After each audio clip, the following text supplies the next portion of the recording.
Hello, welcome to the Learn English Lab, and welcome to the Deep Dive. Today we're plunging into a topic that truly ignites curiosity and, well, it really has the power to transform lives: study abroad.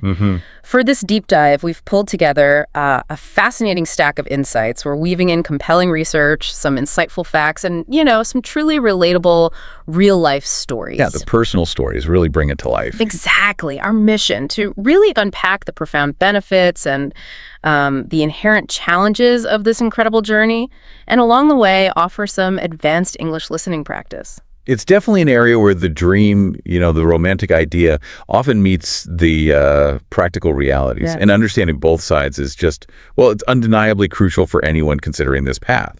We're going to explore why millions are opting to pursue their education beyond their home countries, what they truly gain from it sometimes in surprising ways, and of course the intricate hurdles they skillfully navigate. Our aim is really to provide you with a very clear, nuanced picture that goes beyond the glossy brochures. Right, beyond the highlights. By the end of our conversation, you're going to have a much deeper understanding of what makes studying abroad such a game changer, and more importantly, what it genuinely takes to make it a resounding success. So let's embark on this illuminating journey. Okay, let's set the scene, shall we? When many of us think about studying abroad, what often comes to mind are those idyllic, almost cinematic images. You might picture yourself perhaps sipping a warm cup of coffee in like a charming Parisian cafe. Sounds lovely. Surrounded by the gentle murmur of French, all while reviewing your notes for an upcoming exam. Or maybe you envision yourself navigating the vibrant, bustling streets of Tokyo, just soaking in the unique energy as you make your way to your university campus. These are powerful, aspirational images. Yeah. And for good reason. They certainly are. It's a decision that feels simultaneously thrilling, deeply daunting, and undeniably transformative. It conjures images of adventure, new beginnings, maybe even a touch of glamour. But it's vital to recognize that for the millions of students worldwide who embark on this path, it's about far more than just earning a degree. It's truly an entry point, Yeah. A gateway to entirely new cultures, Right. diverse perspectives you might never encounter otherwise, and unparalleled opportunities that simply wouldn't exist back home. It's about a complete reorientation of your worldview, really. That's a receptive way to put it, a reorientation. And while those postcard perfect moments certainly happen, it's also important to present a balanced view. It's not all serene cafe mornings and exciting city lights. This journey comes with its significant share of hurdles, and sometimes they appear sooner than you'd expect. We're talking about everything from the very real emotional challenges of homesickness, which can, strike when you least anticipate it. Oh, yeah. To the often complex and sometimes frustrating world of visa regulations and bureaucratic paperwork, just endless forms sometimes. Definitely. These are genuine obstacles that students must learn to navigate. And how they navigate them is often where the real growth happens. So let's dive into the sheer scale of this phenomenon then. The concept of international education has truly exploded in popularity over the past few decades. This isn't just like a fleeting trend, it's a growing global phenomenon that continues to redefine higher education. It really is. Consider this. In 2020 alone, an astonishing figure of over 6 million students were enrolled in higher education institutions outside their home countries. 6 million. And what's particularly striking is that this number continues to climb steadily, even amidst global disruptions like pandemics or, economic downturns that might make you think otherwise. Yeah, you'd expect it to dip, but it doesn't seem to. Exactly. This enduring appeal really demonstrates its profound underlying significance. It certainly does, and the trajectory is compelling. When we look at those 6 million students, the key drivers behind this surge are quite clear. Globalization, for one, has made the world feel much smaller and more interconnected, sort of dissolving traditional borders in education. Right. Then there's the vastly improved access to information. Students can easily research and discover opportunities across continents with just a few clicks now. It's all online. Pretty much. But arguably one of the most compelling reasons, and maybe a less obvious one for many, is the competitive advantage it offers in the job market. Employers increasingly seek individuals with global mindsets and cross-cultural competencies. That makes sense. Making international experience a significant, almost indispensable differentiator. It's about demonstrating skills that are, frankly, hard to teach in a traditional classroom setting. To give you a truly tangible sense of this, let's consider Priya. She's a 22-year-old from India who made the bold move to Canada to pursue her master's degree in environmental science. Okay. Priya shared that she grew up in a small town where opportunities were quite limited, particularly in her specialized field, which made the idea of studying abroad not just appealing, but, well, a crucial step for her aspirations. A necessity almost. Right. What's striking about Priya's experience is how studying in Canada genuinely opened doors she hadn't even imagined. She found herself collaborating on extensive, cutting-edge research projects, securing invaluable internships with leading environmental organizations. Oh, that's fantastic. And building a vast global network with people from all corners of the world, something she simply couldn't have achieved back home. Priya's story is a powerful illustration, yeah. And her journey is far from unique. When we analyze the demographics behind those 6 million international students, it becomes clear that students from countries like India, China, and Nigeria, for example, constitute a substantial portion of this global population. Interesting. They're often driven by a shared, multi-layered ambition. Yes, to access quality education and specialized programs that might not be available at home. Sure, the academic part. But also to gain that crucial global exposure and develop a skill set that sets them apart in an increasingly interconnected professional landscape. Her experience really helps us contextualize this widespread, intentional trend. So when we talk about the significant investment of time, money, and let's face it, courage. A lot of courage. What are the actual returns for you, the individual considering this path? Well, studying abroad offers a truly compelling mix of academic, personal, and professional advantages. It's a holistic package, really, a transformation that touches pretty much every facet of your being. Indeed. Let's delve into that multifaceted return. First, there's the undeniable academic enhancement. International universities very frequently boast cutting-edge programs, truly world-class faculty, and specialized resources that are simply unavailable in many home countries. Top facilities. Exactly. Yep. We're not just talking about prestige here, but about genuine academic innovation. A study conducted back in 2018, for instance, highlighted that an impressive 87% of study abroad alumni reported a significant improvement in their academic skills. 87%, that's high. It is. And this isn't just about absorbing new facts. It's about refining how you learn, how you approach problems, how you engage with knowledge, often due to exposure to diverse pedagogical methods, different ways of teaching. It's like a fundamental rewiring of your intellectual framework. That's an important distinction. The method of learning itself evolves, and beyond the classroom, there's the profound personal cultivation. Stepping outside one's comfort zone, as study abroad inherently requires, actively fosters independence, resilience, and adaptability in ways few other experiences can. Oh, definitely. Think about it. The daily process of navigating entirely unfamiliar systems, from figuring out public transport in a new city to understanding a different healthcare system or, banking regulations, it builds invaluable life skills that stay with you long after you've returned home. Right. You learn to solve problems on the fly, often without a safety net, and that builds incredible self-reliance. And that personal growth seamlessly transitions into distinct career advantages. Employers, almost universally, place high value on candidates who possess international experience. It's a powerful signal. It stands out on a resume. It really does. A survey from 2017 revealed that a significant 64% of employers specifically appreciated the intercultural skills that candidates acquired through studying abroad. This provides a distinct and often decisive edge in an increasingly globalized job market. It shows initiative, adaptability, and a broader understanding of diverse work environments, traits which are highly sought after. It's a clear signal to employers that you're capable of more than just academic achievement. And then there's the deep cultural immersion, which goes far beyond merely trying new foods, though that's certainly a delightful perk. Can't deny the food part. Right. It's about experiencing and truly understanding the world through a completely different lens. This deep dive into another culture profoundly fosters empathy and a heightened sense of global awareness. You begin to understand the subtle nuances of human interaction, the underlying values that shape different societies, and the interconnectedness of global issues in a way that simply reading about them can't replicate. To give you an early glimpse of how these benefits and challenges intertwine, let's consider Maria. She's a 20-year-old from Brazil who opted for Germany for her undergraduate engineering degree. Okay, Germany. A significant draw for her, as she candidly shared, was Germany's tuition-free universities for public institutions. This made quality education remarkably accessible, especially when contrasted with the much higher costs typically found in countries like the US or the UK. Big difference. Huge.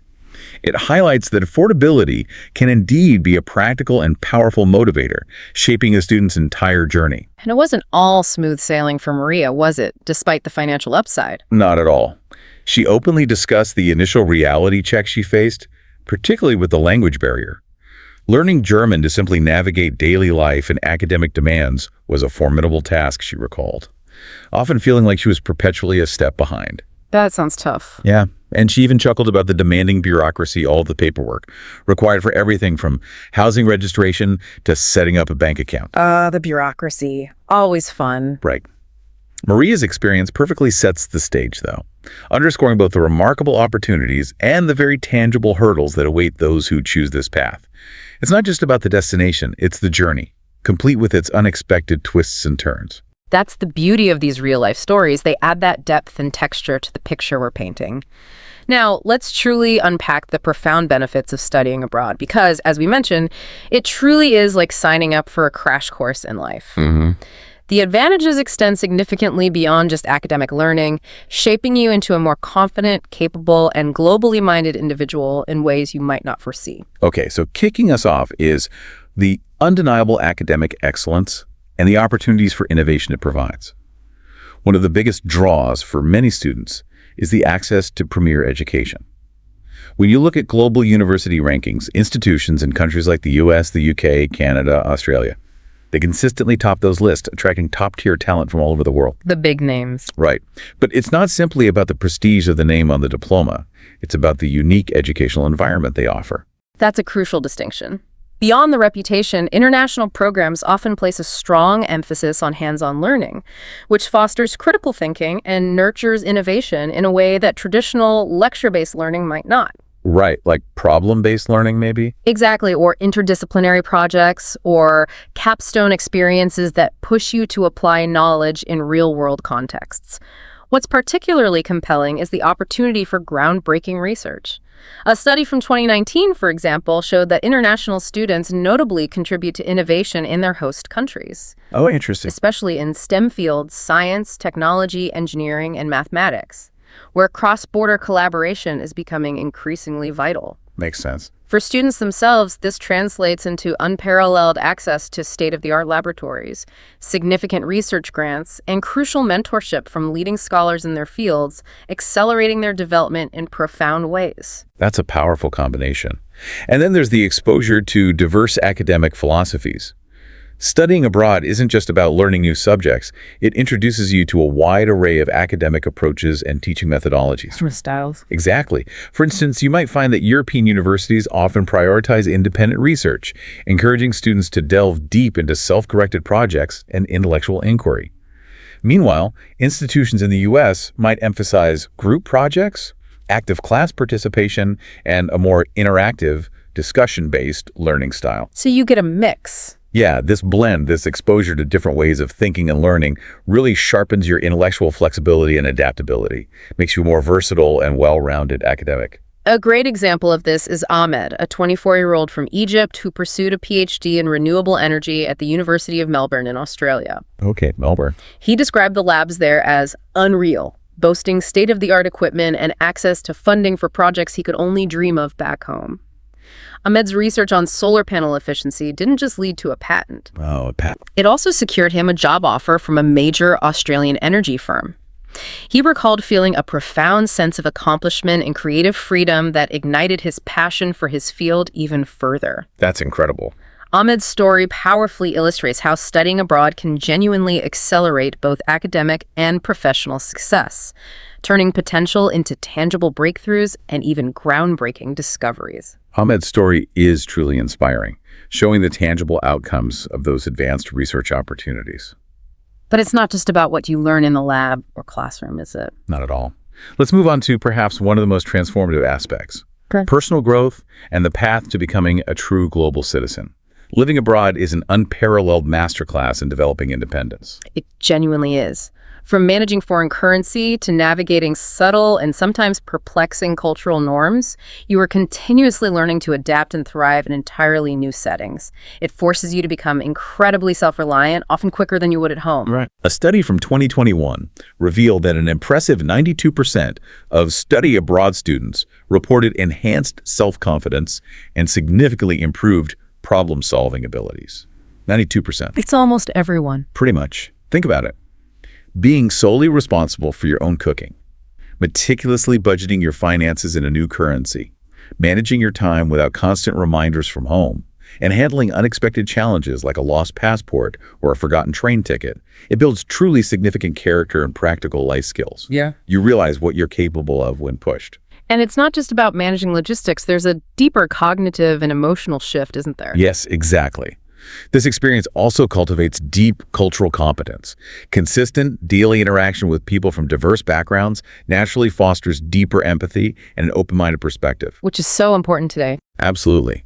In our increasingly interconnected world, this isn't just a beneficial trait, it's an essential skill.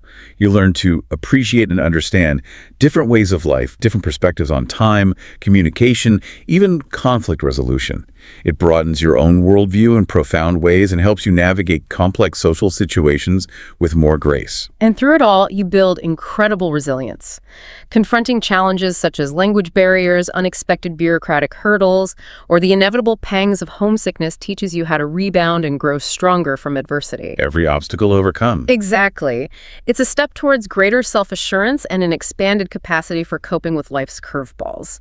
Sarah's transformation in Japan is a perfect illustration here. Okay, Sarah in Japan. She was a 19-year-old from the U.S. who spent a year studying in Kyoto. Sarah admitted that she was quite shy and anxious before she left, often avoiding new social situations. But Japan, she said, compelled her to step up. Forced her out of her shell. Totally. Whether it was summoning the courage to ask for directions in basic Japanese or taking the plunge to join a local tea ceremony club where she knew no one, she was constantly pushing her boundaries, driven by curiosity and, well, a desire to connect. That takes guts. It does. What's truly remarkable is that by the end of her program, Sarah wasn't only fluent in Japanese, but she also possessed a newfound confidence that directly propelled her into a job at an international nonprofit. She found her voice not just in a new language, but within herself. Wow. Her narrative powerfully underscores the profound personal growth initiated by studying abroad. It's not just a year, it's a lifetime of changed perspective, where a once timid individual blossoms into a globally minded and self-assured professional. That newfound confidence, that cultural dexterity, these are precisely the traits that translate directly into distinct career advantages in today's highly competitive global job market. International experience is truly a unique and highly sought-after asset. Employers consistently place high value on the skills acquired abroad, which include adaptability, cross-cultural communication, and that vital global awareness that signals a candidate is ready for a diverse workforce. A report from 2020 indicated that a striking 73% of UK employers considered international experience a pivotal factor in their hiring decisions. 73%. That's huge. It's a massive endorsement, suggesting it can often be the tiebreaker in a competitive pool of candidates. And it makes perfect sense because one of the immediate benefits is expanding your global network. Right, the connections. You establish invaluable connections with fellow students, professors, professionals from across the globe. These relationships can potentially open doors to internships, employment, or even future collaborations down the line, a professional web that spans continents. That's a huge strategic advantage. Then there's the acquisition of language skills. Even if complete fluency isn't achieved, merely picking up a new language, even to a conversational level, significantly enhances your resume. Shows effort. It does. Beyond the practical communication, it signals cognitive flexibility and dedication. A survey from 2019 actually found that bilingual candidates were 30% more likely to receive callbacks for job interviews. 30% more likely. Yeah, underscoring the tangible value employers place on this ability.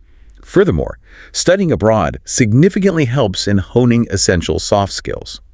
Problem solving, effective teamwork, cultural sensitivity, these are skills significantly developed abroad as you navigate complex situations and diverse group dynamics. You're living it daily. Exactly. Yeah. They're in incredibly high demand across a multitude of industries, making you a more well-rounded and desirable candidate. A great example of this is Lynn, a 23-year-old from China who pursued business studies at the University of Manchester in the UK. Manchester, okay. She recounted how the intensive group projects, which involved classmates from places as diverse as Nigeria, Brazil, and Germany, taught her invaluable cross-cultural communication skills. She learned firsthand how different cultures approach deadlines, feedback, conflict. Things you don't get from books. Right. Insights that are almost impossible to gain from a textbook. It was hands-on, real-world application of navigating diverse perspectives. After graduation, Lise secured a role at a London-based consulting firm. Nice. And her ability to seamlessly navigate diverse teams truly distinguished her in a competitive global market. Her experience clearly demonstrates how international study can lead to tangible career gains and open doors to roles demanding global acumen. Lisa's story really brings to life the power of that collaborative international learning. And speaking of living a new culture, let's talk about deep cultural immersion as a window to the world. Studying abroad truly transcends mere academic pursuits. It's so much more. It's about experiencing and living a new culture firsthand, moving beyond the superficial observations of a tourist. Indeed. From enthusiastically participating in vibrant local festivals, not just watching them, to savoring authentic local cuisine and neighborhood eateries, you gain an understanding of life that often completely eludes typical tourists. You're part of it. You're not just visiting, you're living it, breathing it, integrating into its daily rhythms.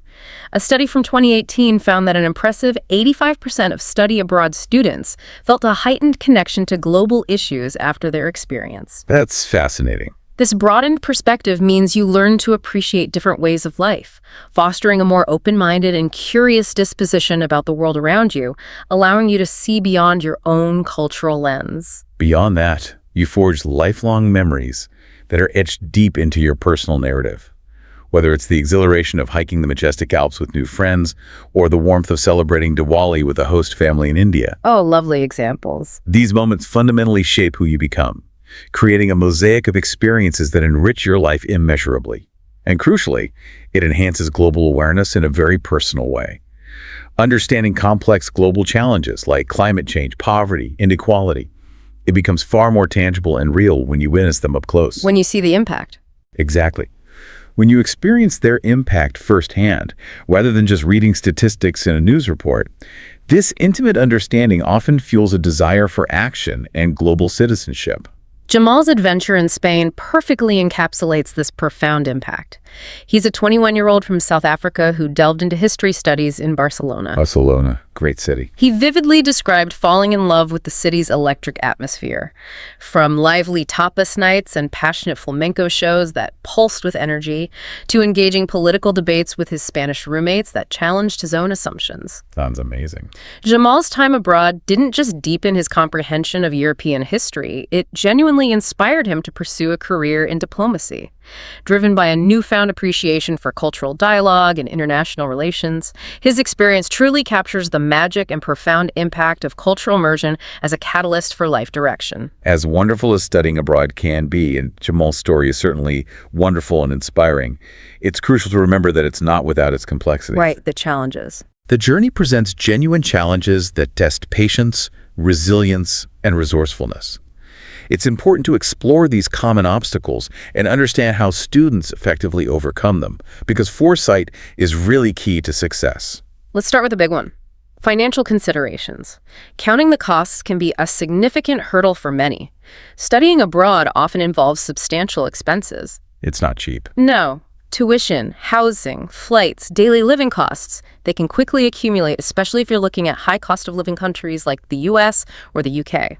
A report from 2022 estimated that the average annual cost of a year abroad for U.S. students was between $18,000 and $30,000. $18,000 to $30,000. Yeah, varying considerably by destination and lifestyle choices. This isn't pocket change for most people. That range is indeed quite broad, reflecting the diversity of choices available, but even the lower end represents a significant commitment. Tuition fees themselves can be staggering. Private universities in the U.S. can exceed $40,000 annually. And even public institutions in countries like Australia or Canada, while often more affordable than the US, are still substantial investments, easily reaching $15,000, $25,000 per year. Still a lot. Yeah.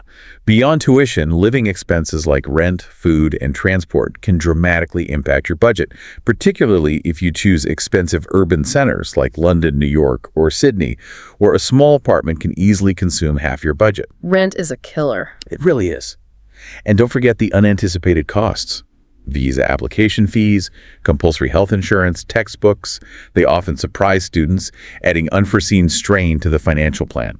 These can easily add another few $1,000s. A clear example of these financial realities is Aisha. She's a 22-year-old from Pakistan who studied computer science at a U.S. state university. Okay. Despite receiving a partial scholarship, she found herself needing to work part-time just to cover rent and groceries. She described it as an exhausting experience, balancing demanding coursework with her job. That sounds incredibly tough. But also one that was character building, honing her time management skills significantly as she learned to prioritize and manage every minute. Her story really illuminates the financial realities many students encounter and the sheer determination required to succeed when resources are tight. Aisha's resilience is truly inspiring, and her experience highlights the need for careful planning. There are practical suggestions for managing these expenses, thankfully. Actively applying for scholarships is key. Renowned programs like Fulbright, Chevening, or Erasmus Mundus can make a huge difference, often covering tuition and living expenses. Those big international ones. Exactly. Another smart approach is to consider more affordable destinations. Countries like Germany, Malaysia, or Poland can offer high-quality education at a fraction of the cost found in more traditional destinations without sacrificing academic rigor. Good point. If your visa permits, exploring part-time work options, many countries allow up to 20 hours per week, can also significantly help offset daily expenses. And of course, meticulous budgeting is essential. Consistently tracking expenses, preparing meals at home rather than eating out. Less takeout. Definitely. And utilizing student discounts can save a surprising amount of money over a year. That's solid, actionable advice. Now, let's talk about overcoming language barriers. If you're studying in a country where your native tongue isn't spoken, communication can become a very significant hurdle, far more than just, basic vocabulary. Oh yeah, much more. Even in English-speaking nations, regional accents, rapid speech, or highly specialized academic jargon can feel incredibly overwhelming, making it difficult to fully grasp lectures, engage in nuanced discussions, or simply feel understood. Yeah, academic language is a whole other beast. Right. A study from 2020 indicated that a notable 68% of international students struggled with language barriers during their initial year, emphasizing how common this experience is. That's a high percentage, underscoring the universal nature of this challenge. These language impediments can manifest as academic issues. Writing complex essays, participating actively in class discussions, or delivering presentations in a second language can feel like a formidable, almost impossible task. Even for smart students. Exactly, even for academically brilliant students.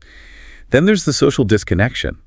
Difficulty in communicating effectively can really hinder your ability to form friendships, express your personality, and feel genuinely included in social circles, leading to feelings of isolation. That would be tough. And finally, daily life challenges, from simply ordering a meal in a noisy restaurant to navigating complex bureaucratic processes or even understanding a doctor's instructions.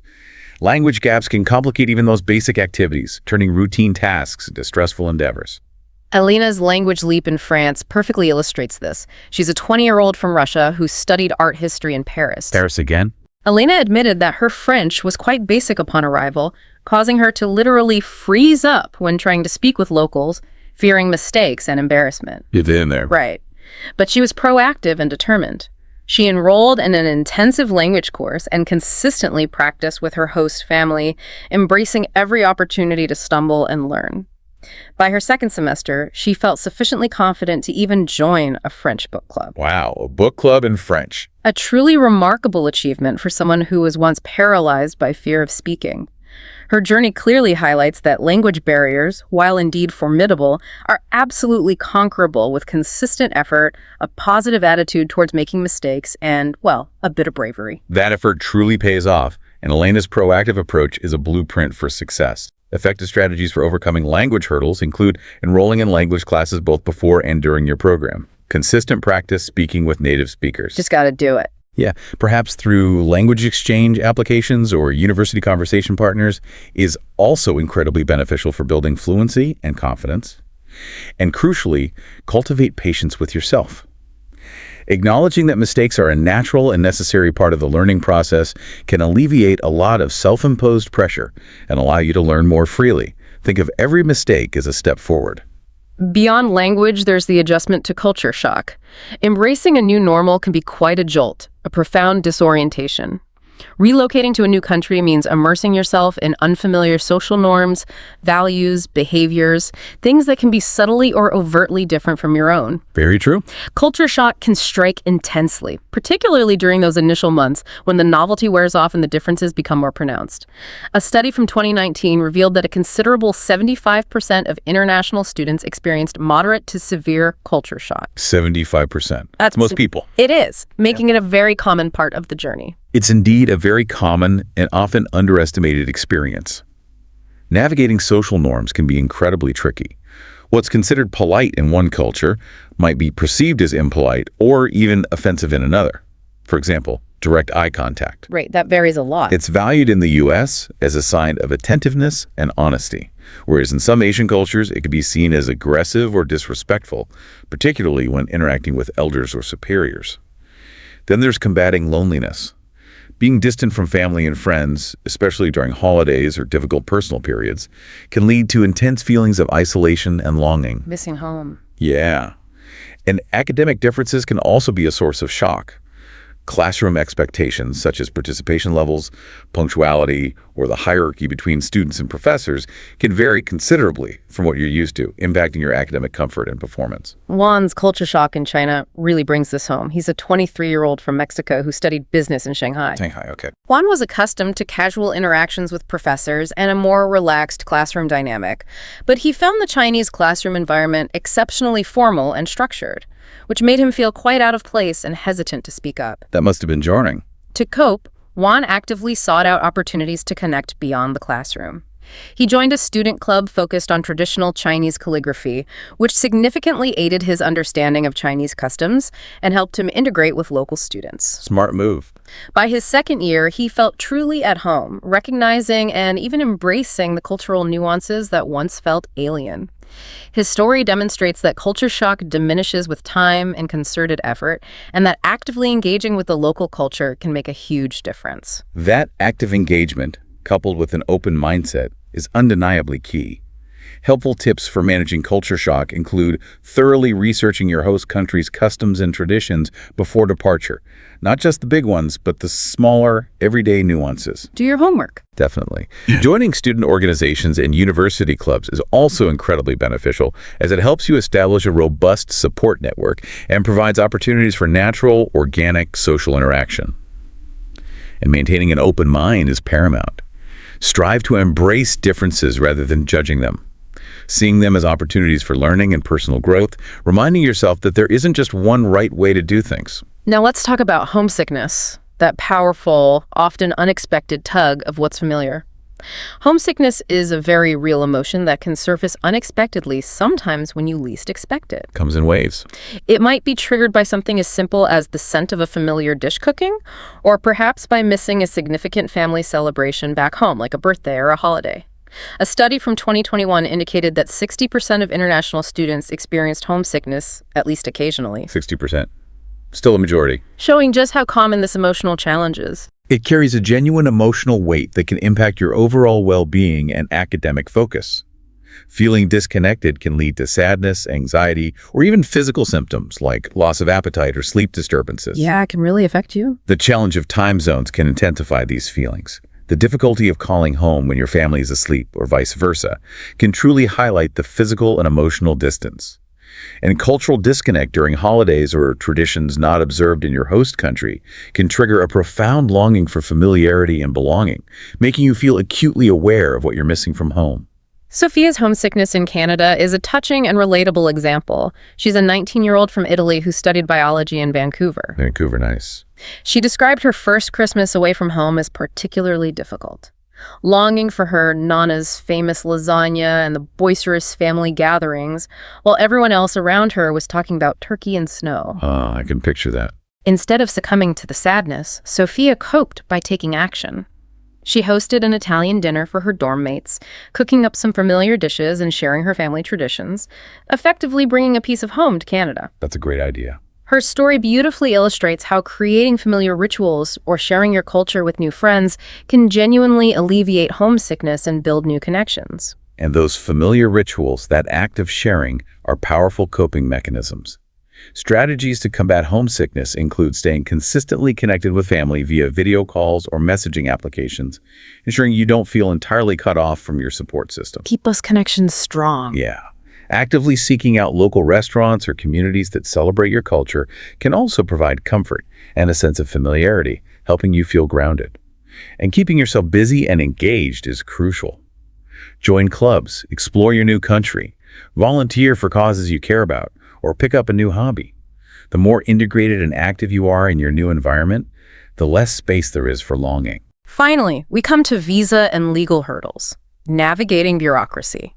These regulations and legal requirements can be a substantial source of stress, often feeling like an endless maze of paperwork. Oh, visas, right. Each country has distinct, often complex rules for student visas, and even minor errors or omissions can lead to serious repercussions, including delays, rejection, or, in the worst cases, deportation.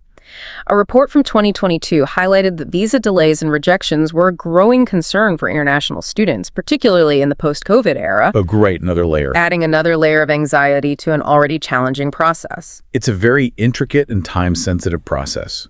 The application process itself often demands comprehensive documentation, detailed proof of funds, official acceptance letters, extensive health checks, biometric data. It can be quite time-consuming to compile accurately. Lots of details. Then there are work limitations. Many countries impose strict restrictions on how much students can work during their studies, directly impacting their ability to earn money to support themselves. And the post-study options are another critical consideration. Remaining abroad after graduation typically necessitates applying for a new visa, often a skilled worker or post-study work visa, which is not always straightforward to obtain. Right, the next step. Adding another layer of complexity and uncertainty to future plans. Raj's visa stress in the UK perfectly illustrates these complexities. He's a 25-year-old from India who studied data science in London. Okay, London. Data science. He described the Tier 4 student visa process, which is the UK's primary long-term student visa category, as intense, requiring meticulous bank statements, English proficiency tests, and a myriad of other documents, all with strict deadlines. Sounds stressful. Upon graduation, he faced the immediate challenge of securing a skilled worker visa to remain in the country, a process that felt even more daunting with the pressure of a job search. Raj effectively navigated this intricate system by collaborating closely with his university's international office. Good move, using those resources. Who provided invaluable guidance and support, ultimately securing a job that sponsored his stay. His experience spotlights the bureaucratic complexities many international students encounter and the critical importance of expert guidance. Raj's proactive approach, combined with institutional support, saved him. Key advice for managing visa issues includes initiating the visa application process well in advance, often months before your intended departure date, and meticulously double-checking all requirements against official government websites. Check, double check, triple check. Pretty much. Consulting your university's international student office is invaluable. They often have expert guidance, up-to-date information on changing policies, and can help you navigate specific nuances. And most importantly, stay informed about immigration laws. Policies can change without prior warning, requiring you to adapt quickly and verify information from official sources only. Now that we've thoroughly covered the highs and lows, the incredible benefits, and the very real challenges, let's pivot to something critical. How you can truly make studying abroad a resounding success. Okay, the practical stuff. Exactly. With the right preparation and, crucially, an open, adaptable mindset, you can maximize the benefits and tackle those challenges head-on, transforming obstacles into opportunities for growth. Absolutely. It all starts with essential pre-departure preparation. First, diligently select the right program. This means thoroughly researching universities, specific courses, and countries that align perfectly with your academic and career aspirations. Don't just pick a famous name, find the best fit for you. Right, personal fit. Resources like QS World University Rankings or studyportals.com can be incredibly helpful in this initial phase, allowing you to compare programs across institutions and countries. Then comes the meticulous budget planning. Accurately estimate all potential costs, right down to daily expenses like coffee or public transport, and actively explore diverse funding opportunities. Websites such as scholarshipportal.com or the DAA, the German Academic Exchange Service, list numerous scholarships specifically for international students. Finding that funding is key, which can be a game changer for your financial feasibility. And even before you leave, commencing language acquisition is vital.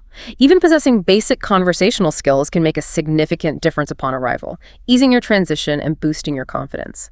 Applications like Babbel or Duolingo are excellent for rapid, accessible learning in the months leading up to your departure. And finally, cultivate cultural understanding. Beyond just facts, read books, watch engaging YouTube videos about daily life, or even connect with people from your intended host country to gain a foundational sense of its history, social norms, customs. This proactive learning reduces the initial shock and helps you interpret new situations with greater clarity. Makes sense. Once you arrive, effectively settling in involves building a robust network. Actively participate in student orientations, join clubs, or engage with cultural groups to meet new people. Universities frequently host welcoming events specifically for international students, making it easier to connect and build your initial support system. And don't hesitate to seek timely support. Most universities maintain international student offices that offer invaluable resources for everything from visas and housing to mental health support and academic advising. Use those offices. They are there to help you navigate unfamiliar territory, so don't be afraid to ask questions. And in a new environment, maintaining organization is key. Keep meticulous track of all deadlines, appointments, important documents, whether you use digital organizational apps or just a simple notebook. This helps reduce stress and ensures you don't miss critical steps. Once settled, thriving while abroad is primarily about mindset. Embrace challenges as growth opportunities. View any setbacks, whether it's struggling with the language, experiencing a moment of culture shock, or facing an unexpected logistical problem, as valuable opportunities for personal development and resilience building. Turn it positive. Yeah. Also, leverage travel and exploration. Make the absolute most of your time abroad to visit nearby countries, explore different regions within your host nation, or actively participate in local traditions and events. These experiences are part of the broader education and will create indelible memories. And it's about balance. Maintain connection and engagement. Balance staying in touch with your family and friends back home with fully immersing yourself in your new environment. You want to bridge both worlds, not ignore one for the other. Good point. Looking beyond your program, explore post-study opportunities abroad. Strategic job hunting is crucial. Utilize your university's career services and alumni networks to discover potential employment opportunities. Websites like LinkedIn or Indeed are highly effective tools for finding roles that value your international experience. Considering further education is another viable pathway. Explore graduate programs or professional certifications as a means to extend your stay and enhance your qualifications, deepening your expertise in your chosen field. And finally, giving back to the community is a wonderful way to cap off your experience. Or so. Well, share your transformative journey with future students through engaging blogs, social media, or by becoming a university ambassador. Your insights can guide and inspire the next generation of global learners. To truly bring all of this discussion to life, let's delve deeper into some additional student journeys from various countries and programs. These stories vividly showcase the sheer breadth of experiences and the profound lessons learned that go way beyond academic transcripts. Okay, more stories. Take Ngozi, for instance. She's a 27-year-old from Nigeria who pursued a master's in public health in Sweden. Sweden, okay. Public health. She was drawn by Sweden's strong emphasis on sustainability and equality, which resonated deeply with her passion for community health and social justice. Ngozi faced the adjustment to the long, dark winters and a more reserved social scene. Big change from Lagos. Which she found to be a significant contrast to vibrant Lagos. She initially missed the spontaneous warmth and closeness of Nigerian communities. But she adapted. How? By actively seeking out new connections. She joined a global health initiative at her university, collaborating with students from across the globe on projects tackling real-world issues. And here's the powerful outcome. Her degree ultimately led to an impactful role with a UN agency. Wow, UN agency. where her understanding of diverse health systems and her adaptability learned in Sweden became invaluable assets. This truly demonstrates how studying abroad can launch significant, even globally impactful careers. Then there's Carlos, a 20-year-old from Argentina who spent a year on exchange in Seoul, South Korea. Seoul. K-pop fan, maybe.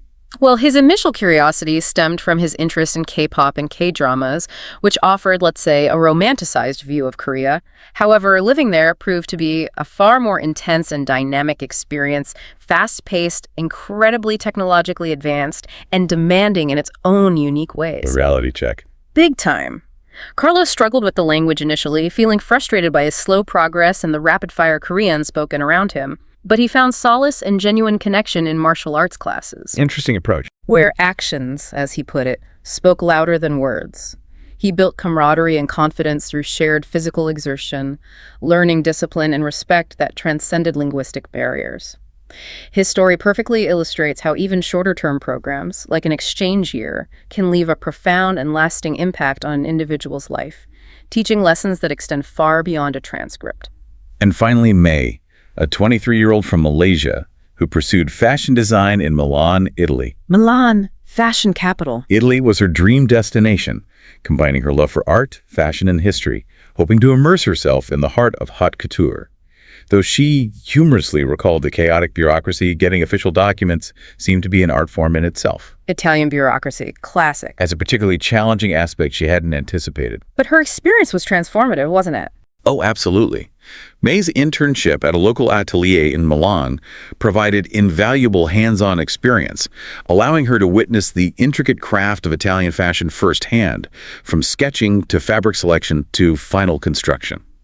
This direct industry exposure, coupled with her international education, directly led to a job at a prestigious Singapore design studio immediately after graduation. Fantastic outcome. Her journey truly highlights the unique, creative, and professional opportunities afforded by studying abroad, especially in specialized, highly competitive fields like fashion, where global connections are absolutely key. These individual stories are powerful, but it's crucial to remember that beyond individual growth, the phenomenon of international education has far-reaching effects on host countries and the world at large.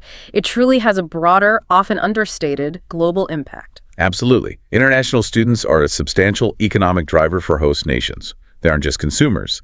They contribute significantly to the local economy. In the U.S., for example, international students contributed an impressive $45 billion to the economy in 2019. $45 billion. Through tuition fees, living expenses, supporting local businesses, and in Australia, education stands as a top export, actually surpassing things like iron ore or coal, sustaining hundreds of thousands of jobs across universities, housing providers, retail sectors. It's a huge economic boon that often goes unrecognized. It's more than just economics, though. Studying abroad actively promotes cross-cultural understanding, effectively reducing prejudice, and building vital global bridges that foster peace and cooperation. Breaking down barriers. Exactly. When individuals from different backgrounds live, learn, and socialize together, stereotypes naturally break down and empathy grows. A study from 2018 indicated that countries with high international student mobility tended to have stronger diplomatic ties and more peaceful international relations. That's a real-world impact. Demonstrating a real-world impact on global stability. These person-to-person connections are the foundation of true diplomacy. And this inherent diversity, brought by international students, fuels innovation and collaboration, particularly in research and development. When different perspective, educational backgrounds, problem-solving approaches converge, new ideas are sparked. Right, synergy. A report in a prominent scientific journal from 2021 found that international collaboration in academia resulted in more citations and groundbreaking discoveries. This benefits fields from cutting-edge technology and AI to critical medical research, pushing the boundaries of human knowledge in remarkable ways that wouldn't be possible in isolation. So for those of you listening and considering this truly transformative journey, here's a quick overview of where to find practical support and guidance. When it comes to discovering the right programs, utilize comprehensive websites such as studyportals.com, goabroad.com, or directly explore university-specific portals that often have dedicated sections for international applicants. Lots of online tools. Loads. You can also connect with established, reputable organizations like the Institute of International Education, IIE, the British Council, or DEDAD, for broad guidance and country-specific information. Many countries also have dedicated organizations focused on international education, like Education USA or Campus France, providing invaluable resources. And for securing funding for your studies, we talked about scholarships. Right. Investigate renowned scholarships like Fulbright, Chevening, Australia Awards, or Erasmus plus Mugget, which we discussed earlier. These are highly competitive but offer substantial support.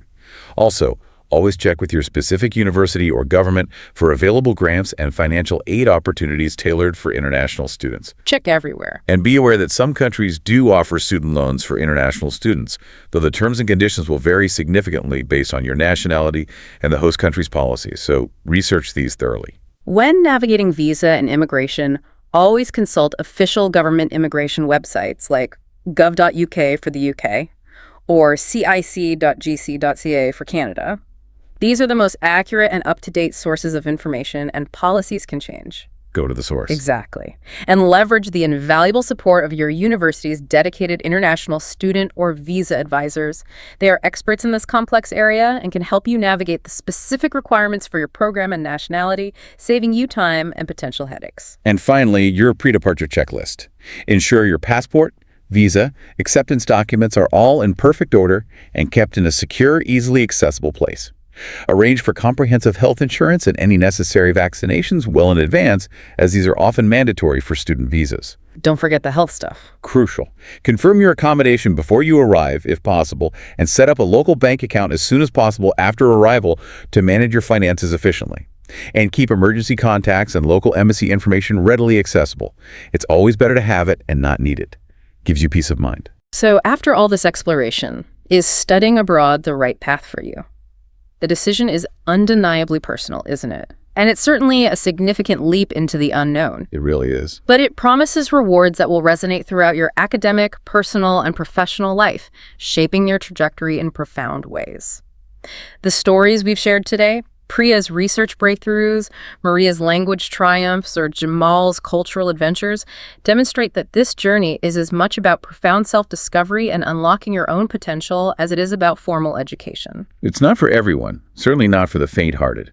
The financial hurdles, the jolt of culture shock, or the pangs of homesickness can truly test your resolve, pushing you to your limits.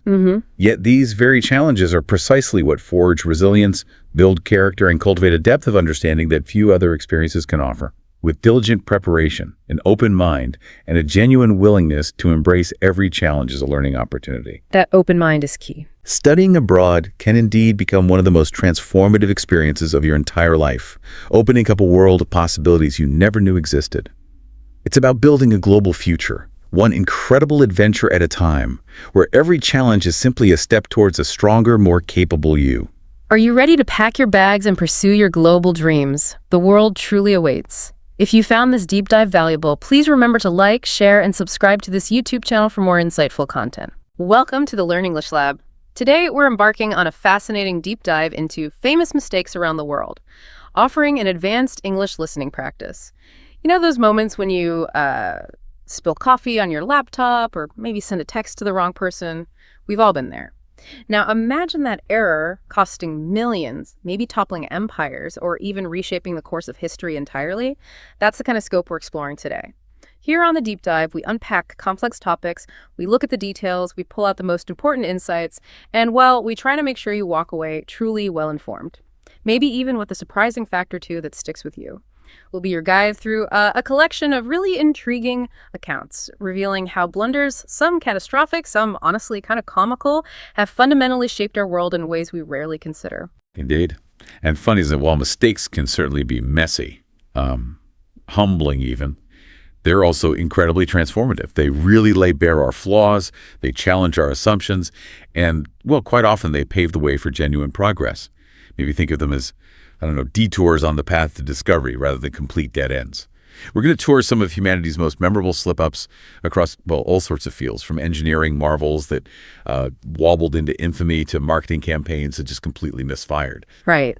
Our mission today is to understand not just what went wrong in these massive errors, but why it mattered so much. What did it truly cost? And maybe most importantly, what vital lessons were ultimately learned? So let's unpack this captivating subject and see how these monumental errors have taught us resilience, sparked innovation, and maybe offer some profound insights for all of us, even in our everyday lives. Okay, let's begin our journey with some of the most unforgettable engineering and technology disasters. These are cases where human ambition sometimes just overlooked critical details, leading to, well, pretty spectacular failures that we still talk about. And our very first stop takes us back to 1940 in Washington State, USA, for the infamous Tacoma Narrows Bridge disaster. Oh, galloping Gertie, yes. This bridge, so slender and sleek, it earned its ominous nickname the hard way, didn't it? Picture this. Just 4 months after its grand opening on November 7, 1940, a mere 40-mile-per-hour wind, not even hurricane force, began to twist and oscillate it violently before it just dramatically collapsed right into Puget Sound. And the spectacle wasn't just devastating, it was captured in this iconic, almost haunting film footage. A real visual testament to engineering limits. Thankfully, no human lives were lost, but there was that poor Cocker Spaniel, Tubby. It became a kind of poignant symbol. His owner couldn't get back to him on the swaying structure. Oh, right. That's heartbreaking. It is. And the sheer visual impact of galloping Gertie twisting like a ribbon in the wind, that really cemented his place in history books. You have to remember, the 1930s were this sort of golden age for bridge building in America. You had structures like the Golden Gate Bridge showing off immense ingenuity. The Tacoma Narrows Bridge, designed by Leon Weissif, it aimed to connect Tacoma with vital naval shipyards. And its slender, visually appealing, and cheaper design was seen as, well, a bold, modern choice. But there were signs, weren't there? Early on. Oh, absolutely. Even during construction, there were significant early warning signs. Workers, locals, they repeatedly reported noticeable wobbling and oscillations. They actually affectionately called it galloping Gertie, even back then. No way. Yeah. But those crucial concerns, they were largely dismissed by the engineers. Maybe with a bit too much confidence, perhaps. They placed excessive trust in their theoretical models, their calculations, and failed to adequately account for these real-world dynamic forces. So what was the catastrophic flaw then? What actually made it collapse? Fundamentally, the collapse was due to something called aeroelastic flutter. Aeroelastic flutter, okay. Yeah, it's a phenomenon where wind-induced vibrations aren't just absorbed, they're actually magnified by the structure's own oscillations. It creates this destructive feedback loop. Imagine a flag flapping in the wind, but, on a massive, terrifying scale, consuming a steel structure. Yeah. The bridge's shallow deck, quite remarkably, behaved much like an airplane wing. It just kept twisting and flexing until the stresses became too great and it basically disintegrated. And the investigations afterwards. They pointed directly to an inadequate consideration of aerodynamic forces in the design. It became starkly clear that they had prioritized cost and, well, how pretty it looked, over fundamental structural stability and its interaction with nature. The fallout must have been huge. Oh, considerable. The state lost a $6.4 million structure. Now, if you account for inflation, that's well over $100 million in today's currency. A massive loss. Ooh. And this financial setback was compounded because rebuilding efforts took a full decade. So it delayed all that critical regional development the bridge was supposed to help. And of course, that iconic footage of the collapse. It continues to be a staple in engineering classrooms everywhere. A very sobering reminder of nature's power and, well, the need for careful design. Yeah, the lessons learned from Tacoma Narrows were truly transformative for engineering, weren't they? It wasn't just about testing for wind. It forced this radical shift from static thinking to dynamic design, realizing that beauty and cost mean absolutely nothing if you haven't deeply understood the invisible, dynamic forces of nature. Exactly. It basically redesigned the whole mindset of engineering, emphasizing humility before the elements and making wind tunnel testing absolutely essential for any major structure after that. Okay, so from a bridge that danced itself apart. Our next engineering blunder takes us to a space shuttle that tragically disintegrated just seconds after launch. The Challenger disaster in 1986, a different kind of failure, but maybe one with an even more profound human cost. January 28, 1986. Yeah, a date just etched into collective memory. The Space Shuttle Challenger disintegrated only 73 seconds after launch. This horrific event, it tragically claimed the lives of 7 astronauts, including Krista McAuliffe, the teacher who was meant to inspire a whole generation watching live. The broadcast, witnessed by school children across the nation, around the world, it just irrevocably shattered NASA's image of invincibility. Widespread grief. Yeah. In the 1980s, this was NASA's ambitious space shuttle era, right? Oh, Aimed at making space access more routine, almost democratizing it. The Challenger mission, STS-51L, was exceptionally high profile, partly because of Krista McCullough's presence. That was meant to boost public support, especially with budget scrutiny happening. But the weather, that was a factor, wasn't it? A huge factor. Cold weather in Florida on launch day. Temperatures were near freezing, around 28 degrees Fahrenheit, -2 Celsius, and that sparked significant concerns among engineers. But NASA's intense drive to meet launch schedules, maybe an eagerness to maintain public momentum, it just overrode those dissenting voices, led to a truly fateful decision. It's just astonishing to think, though, that such a monumental disaster came down to something as seemingly simple as a rubber O-ring. Can you explain that core mechanical failure? And maybe more importantly, why were the warnings about it ignored? Right. That O-ring, in those freezing temperatures, it lost its flexibility. It became brittle and failed to seal properly in the joint of the solid rocket booster.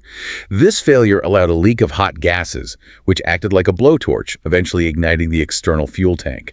That caused the shuttle to break apart. But the real failure, as the Rogers Commission investigation starkly revealed, wasn't just mechanical. It was deeply human. How so? NASA had explicit, repeated warnings from engineers at Morton Thiokol, the booster manufacturer, warnings about the risks of cold weather launches. And they ignored them. They tragically chose to override them. It was a classic case of what's called groupthink, intense schedule pressure, an overconfident belief in a system they thought was proven. It suppressed critical dissent, catastrophic oversight, really. So it wasn't just a physical flaw, but a deeply embedded cultural flaw. Ignoring dissenting voices. Yeah. That's a powerful takeaway. And the consequences, of course, were profound. Absolutely devastating. NASA suffered the unimaginable loss of 7 lives and a $1.7 billion shuttle, which today is roughly $5 billion. The entire shuttle program was grounded for nearly 3 years. Public confidence in NASA eroded substantially. But the disaster did spur comprehensive safety reforms. It profoundly reshaped the future of space exploration.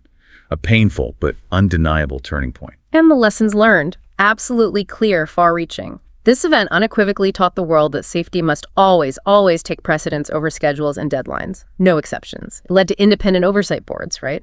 Specifically designed to scrutinize NASA's decisions, make sure different perspectives were heard. And that concept of groupthink became a widely recognized management warning, highlighting the dangers of silencing opposing views and the critical importance of environments where dissent isn't just tolerated, but genuinely heard and acted upon.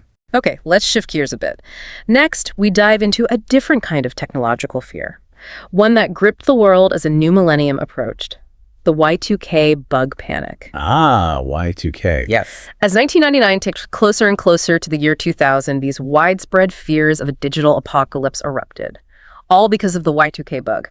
The concern was basically that computers often used only 2-digit dates, right? Like 99 for 1999. And the fear was they'd misinterpret 00 as 1900, not 2000, which could potentially cause widespread system crashes, banking, power grids, aviation, everything. Right. And billions were spent globally in this frantic preparation. But then January 1st, 2000 arrived.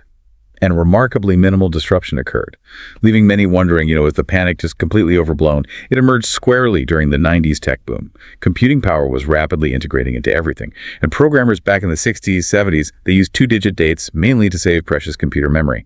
Memory was expensive, limited back then. They never imagined their code would last so long or run such critical systems. So by the 90s, these old systems were running everything from ATMs to, well, even nuclear arsenals. Exactly. Which amplified the anxieties. And the media coverage often depicted these really apocalyptic scenarios, widespread blackouts, missile misfires, really feeding public apprehension. So what really happened when the clock struck midnight? Was the problem real? The underlying problem was genuine, yes. Some systems, particularly older ones that hadn't been updated, did experience failures. Minor things mostly, like hospital billing systems, some older databases glitching. However, the panic definitely outpaced the actual threat. Global spending on fixing it was estimated at an astonishing $300 billion. The U.S. alone spent about $100 billion. Wow. So the extensive coordinated preparation largely averted what could have been a much bigger disaster. Though, yes, some argued at the time and still do that the threat was exaggerated, that the doomsday scenarios were never really likely. But the consequences were mainly the huge financial investment. Primarily, yes. Billions poured into fixes. A varied economic impact, though a lot went to programmers and IT folks. But a significant positive outcome was that unprecedented global coordination. It really showed that proactive crisis prevention on a global scale with a common goal, it can be remarkably effective. And the lessons from Y2K seem quite relevant today, don't they, with AI and other tech challenges? Absolutely. It strongly emphasized needing to future-proof code, thinking long-term in software development. It showed global coordination can work, a model for other challenges maybe, and it sparked a big public debate about technological fear-mongering. Sure. How do we balance preparing for risks with avoiding undue panic? That's a conversation we're still having today, especially around AI. Definitely. Okay, our next stop in Engineering Blunders takes us back to space, but this time to Europe. The Ariane 5 rocket explosion in 1996. Ah, yes, a very expensive software bug. On June 4th, 1996, the European Space Agency's Ariane 5 rocket. This was its highly anticipated debut launch. It self-destructed just 37 seconds after liftoff. Immediately obliterated its $500 million payload, a huge blow. This flight was meant to really solidify Europe's standing in advanced space tech, show off its capabilities, compete for those commercial satellite launches. And the 90s were this period of soaring European space ambitions. Ariane rockets were competing fiercely with NASA, with Russia, for that commercial market. Ariane 5 was a big step up from Ariane 4, designed specifically to carry much heavier payloads. However, there was a hurried development process, driven by wanting to outpace competitors, grab market share, and this led to insufficient testing. Insufficient testing, a recurring theme. And it proved to be a fatal flaw in such a high-stakes game where precision and reliability are everything. So what was the critical misstep? What caused the explosion? It was subtle but catastrophic. A software glitch within the inertial guidance system. This system mistakenly tried to convert a 64-bit floating point number representing the rocket's horizontal velocity into a 16-bit integer. Okay. Why? Because the horizontal velocity of the Ariane 5 was much, much higher than Ariane 4, which is where the code originally came from. This attempted conversion resulted in an overflow. The number was just too big to fit into the smaller integer space. This crashed the system, sent the rocket off course, and triggered the self-destruct mechanism. Well, because of reused code that wasn't tested for the new rocket speed. Exactly. The failure was directly attributed to reusing Ariane 4 code that hadn't been adequately tested for Ariane 5's significantly faster trajectory and different flight profile. The consequences for Europe's space program must have been immediate and substantial. Oh yes. The $500 million loss significantly delayed ESA's programs, set back their schedules. Europe's space credibility took a temporary hit, faced global ridicule, questions about their capabilities. ESA eventually recovered, of course, but it was a powerful, very public reminder of the extreme precision needed in rocket science and, crucially, software development. The lessons learned seem vital. Code reuse needs rigorous validation, right? Especially across different systems. Absolutely. Assumptions from old systems can't be blindly applied to new contexts without thorough retesting. And robust error handling, the system's ability to manage unexpected inputs or internal errors gracefully without crashing, became absolutely critical. It proved even seemingly small software flaws can have monumental, literally explosive consequences. Okay, our final engineering case study. This involves a mix-up that cost NASA dearly. The Mars Climate Orbiter crash. Ah, the metric versus imperial mix-up, a classic. September 23, 1999. NASA's Mars Climate Orbiter, a highly anticipated mission, just vanished during its approach to Mars, resulting in a staggering $327 million loss. It was later found to have burned up in the Martian atmosphere, all due to what sounds like a simple yet utterly crucial unit mix-up. It's almost unbelievable. Well, this happened during NASA's 1990s era of faster, better, cheaper. That whole ethos aimed to streamline missions after the Cold War. The orbiter, designed to study Mars's climate and weather, was a flagship project within this new, more agile framework. But the very cost-cutting measures that were part of this approach led to fragmented teams, different contractors working on different parts of the mission, and this fragmentation inadvertently sowed the seeds for the critical communication error that ultimately doomed the spacecraft. So a simple unit mix-up, really. How did that happen? The core issue was indeed a miscommunication of units. One team, a contractor, Lockheed Martin Astronautics, responsible for building the spacecraft and its ground control software, they used English units, specifically pounds force for thruster firing data. But NASA's primary navigation team at the Jet Propulsion Laboratory expected metric units, newtons, as per the mission specification. Nobody caught it. Nobody caught the discrepancy. This fundamental unit mismatch caused the navigation software to calculate the trajectory incorrectly. The orbiter approached Mars at a perilously low altitude. Instead of entering orbit at the planned, say, 150 kilometers, it descended to about 57 kilometers, far too low, burned up in the atmosphere. And investigations blamed poor communication. Unequivocally. Poor communication inadequate oversight, and a lack of standardized procedures between the involved teams. Just a failure to double-check across interface. The consequences were significant, right? Not just the money. Definitely. The $327 million financial loss severely impacted NASA's budget, future missions.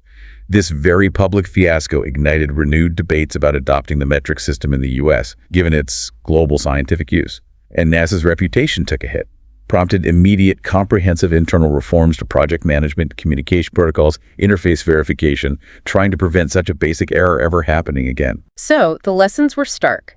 Standardized units are absolutely non-negotiable in complex projects, especially space exploration where precision is everything. And cross-team coordination, clear communication channels, shared protocols, absolutely paramount to prevent these oversights. Consequently, NASA tightened its project management, implemented more robust systems for verifying and validating data inputs from all partners. Understanding even the simplest miscommunication could have monumental implications. Okay, let's move on. From rockets and bridges to consumer products and advertising, we find that the pursuit of profits and customer loyalty can also lead to some spectacular miscalculations. Exactly. These business and marketing blunders reveal how a lack of cultural understanding or maybe inadequate research can spectacularly backfire. And our first example here is a true classic of corporate misjudgment. Coca-Cola's New Coke debacle from 1985. New Coke. April 1985. Coca-Cola introduces it, a sweeter reformulation meticulously designed to compete head-on with Pepsi. Pepsi had been gaining market share, eroding Coke's dominance. But the reaction from devoted fans, it was an absolute uprising, unexpected. People were really upset, weren't they? Furious. They didn't just reject the new formula, they started stockpiling cases of old Coke.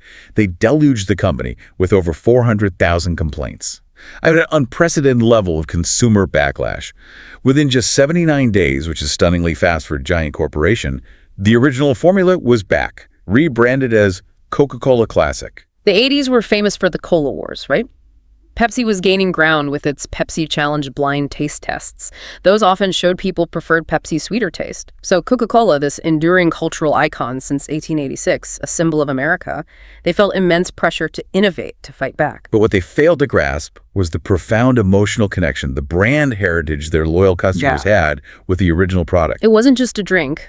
For many, no. The change wasn't just a new flavor. It felt like a profound betrayal of a cherished cultural touchstone. So what happened? Their research said people like the new taste better. It did. That's the irony.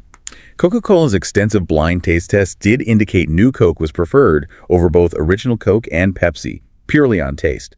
But the company utterly failed to account for the deep emotional ties, the powerful brand heritage. The market research focused solely on taste, neglecting the psychological, the historical connection. They significantly underestimated the profound loyalty of their consumers. They alienated their most dedicated fan base who felt this sense of ownership over the brand. What were the consequences for Coke? It seems like a disaster. It was a brief, sharp dip in market share. But remarkably, the company rebounded with even greater strength after they brought back Classic Coke. The whole fiasco cost millions, rebranding, marketing, operational changes. But it undeniably cemented Coke's heritage as something virtually untouchable. Reinforced its iconic status, proved some brands are more than just products, they're cultural institutions. So the lessons were powerful. Brand loyalty is emotional, not just rational. Fundamentally emotional, yes. Not just about taste or features. It proved market research needs to dig deeper than simple taste preferences, understand the intangible aspects of consumer sentiment, brand attachment. And intriguingly, it showed that a crisis, if you handle it with agility, humility, respond to consumers, you can actually boost your brand's standing. Reinforce its appeal. Fascinating. Okay, our next case in business missteps takes us to the automotive industry. The infamous Ford Edsel's epic flop from 1957. The Edsel. Launched with immense hype, huge fanfare in '57, touted as this revolutionary vehicle set to redefine the American car market. Instead, it quickly became a notorious flop, cost Ford an estimated $350 million, which today is like $3.5 billion. It became, and still is, a byword for commercial failure, for overpromising. And the context is important here, right? Yeah. Post-WWII America, booming car market, families wanting innovative, distinctive vehicles. Yeah. Exactly. Ford strategically positioned the Edsel to capture this burgeoning middle-class niche. Invested heavily in pre-launch promotion, built massive anticipation. Right. But several factors just conspired against it. An economic recession hit in 1957, plus significant design missteps. It sealed its fate before it really had a chance. So what went wrong with the Edsel specifically? Well, that distinctive horse collar grille was widely ridiculed, often described as an upside-down toilet seat. Not exactly a great start for public image. Ouch. Beyond the questionable looks, its price point was too high for the economic downturn of '57, ill-timed luxury. There are also reports of rushed production schedules leading to quality issues and just a vague, ill-defined market target. It was kind of a car without a clear identity for a market that was tightening its belt. Consequences for Ford. Substantial. Massive financial loss, obviously. And its reputation for bold innovation and market insight took a serious hit. The Edsel's failure prompted Ford to really refine its product development, its market research processes, became more cautious, more data-driven afterwards. Ironically, though, despite the spectacular failure, the Edsel is now a sought-after collector's item. Because it's rare, because it's notorious. Its failure became its legacy, in a strange way. So the lessons are enduring. Marketing hype needs product reality. Absolutely. Hype must be backed by a compelling product and real market demand. It vividly illustrates the critical importance of economic timing for launches. Even a decent product can fail in a bad economy. And defining clear, well-researched market niches is essential. You need to know who you're selling to. Right. Okay, next misstep, much more recent, 2017, a controversial marketing campaign that crashed and burned almost instantly, Pepsi's Kendall Jenner ad. Oh yes, that one generated a lot of heat. 2017, Pepsi releases this ad. Features celebrity Kendall Jenner. She hands a police officer a Pepsi during what looks like a protest. The implication being, a soda can somehow resolve social strife. It was intended to convey unity, but it got pulled within 24 hours. Widespread global condemnation, seen as trivializing really serious societal issues, profound social movements, particularly Black Lives Matter, police brutality concern. And the context is crucial. The 2010s, heightened racial tensions in the U.S., widespread protests. Brands were increasingly trying to address social issues in their ads, aiming for relevance, authenticity, but Pepsi's attempt profoundly misfired. In an already polarized climate, it showed a fundamental misunderstanding of the gravity of the issues they were trying to co-opt. So what went so wrong with this ad specifically? Why the intense backlash? It was widely perceived as mocking genuine protest imagery. It lacked any real authenticity. It basically appropriated powerful symbols of resistance and struggle and reduced them to this shallow marketing gimmick. It became clear Pepsi hadn't incorporated diverse input during its creation. They seemed to operate under this misguided assumption that, good intentions alone would be enough to navigate such sensitive, complex social terrain. And the consequences for Pepsi? Its brand reputation took an immediate substantial hit. Temporary loss of consumer trust, widespread public ridicule. The ad rapidly became a viral meme used all over social media to mock corporate tone deafness, insensitivity. And it spurred considerable self-reflection within the advertising industry about how to handle social issues authentically in marketing, forced a reassessment of corporate social responsibility. The lessons seem crystal clear. Social issues need authentic, respectful handling. Absolutely. Not superficial or opportunistic engagement. It highlighted the critical need for diverse teams, varied backgrounds, perspectives to spot potential cultural blind spots or unintended messages. And crucially, when you make a gaffe like that, apologies need to be swift, sincere, and show a real understanding of why people were offended. Okay, next up, a classic anecdote. A linguistic blunder, almost comical. The Chevrolet Nova in Latin America in the 1970s. Ah, yes, Nova. Exactly. While the Chevy Nova sold well in the U.S., its performance in Latin America was notably poor. Partly attributed to its name, Nova, literally translating to "it doesn't go" in Spanish. Not exactly the message you want for a car, right? It really shows how one simple phrase can potentially derail a product. The 70s were this period of big global expansion for U.S. automakers, looking beyond domestic markets. But cultural gaps, linguistic nuances, often posed unforeseen obstacles. GM aimed the Nova at Latin America's growing middle class, expected strong demand. But various missteps, including that unfortunate name, hindered its success, showed that a one-size-fits-all approach rarely works internationally. So was the name the only issue, or was there more going on? Well, the Nova thing is often cited, maybe a bit overstated as the sole reason. Yeah. But it certainly didn't help. GM's overall branding in the region was maybe a bit weak. There was intense market competition. Those definitely impacted sales too.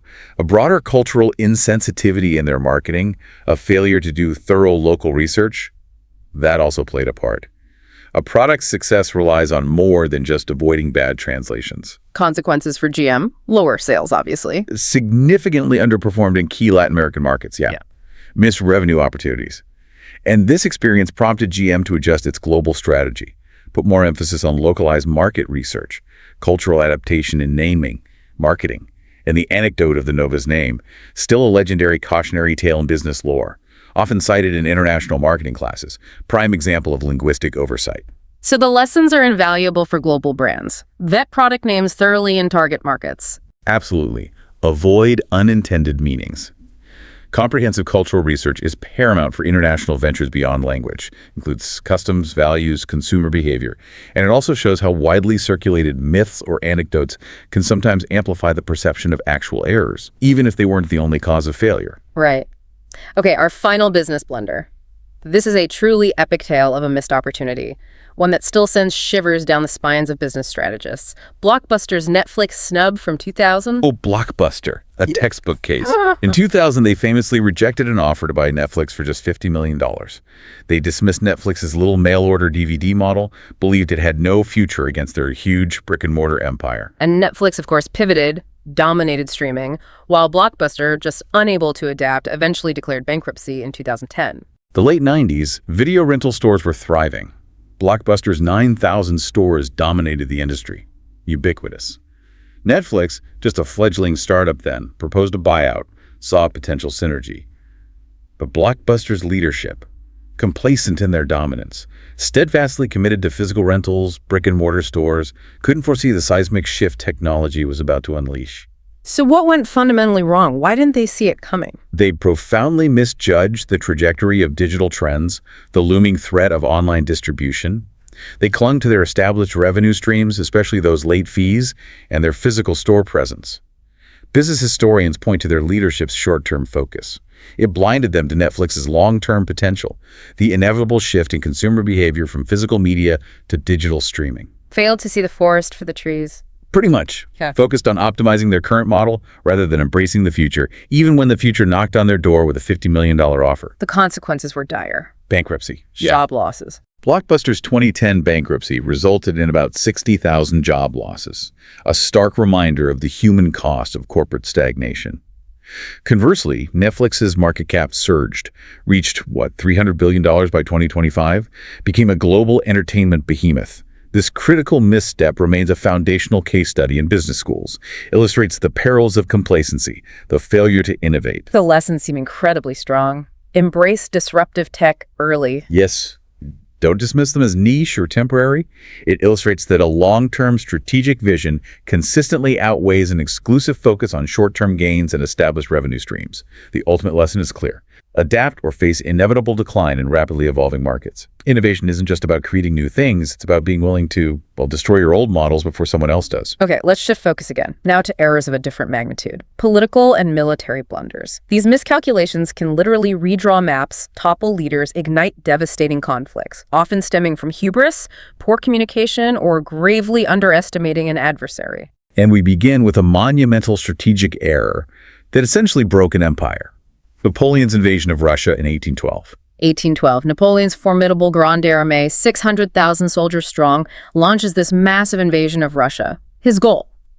Enforce his continental system, that big European economic blockade against Britain, and punish Russia for defying it.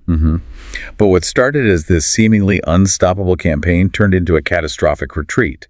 By the brutal onset of the Russian winter, fewer than 50,000 soldiers made it back. A decisive, irreversible turning point for his empire, ultimately contributed to his downfall. And contextually, by 1812, Napoleon controlled much of Europe, right? Most of it, yeah. Conquered or coerced most of the continent to his empire. But Russia's Tsar Alexander I openly defied his trade blockade against Britain, which was critical to Napoleon's strategy. So the invasion was meant as a punitive measure, a swift show of force to bring Russia back in line.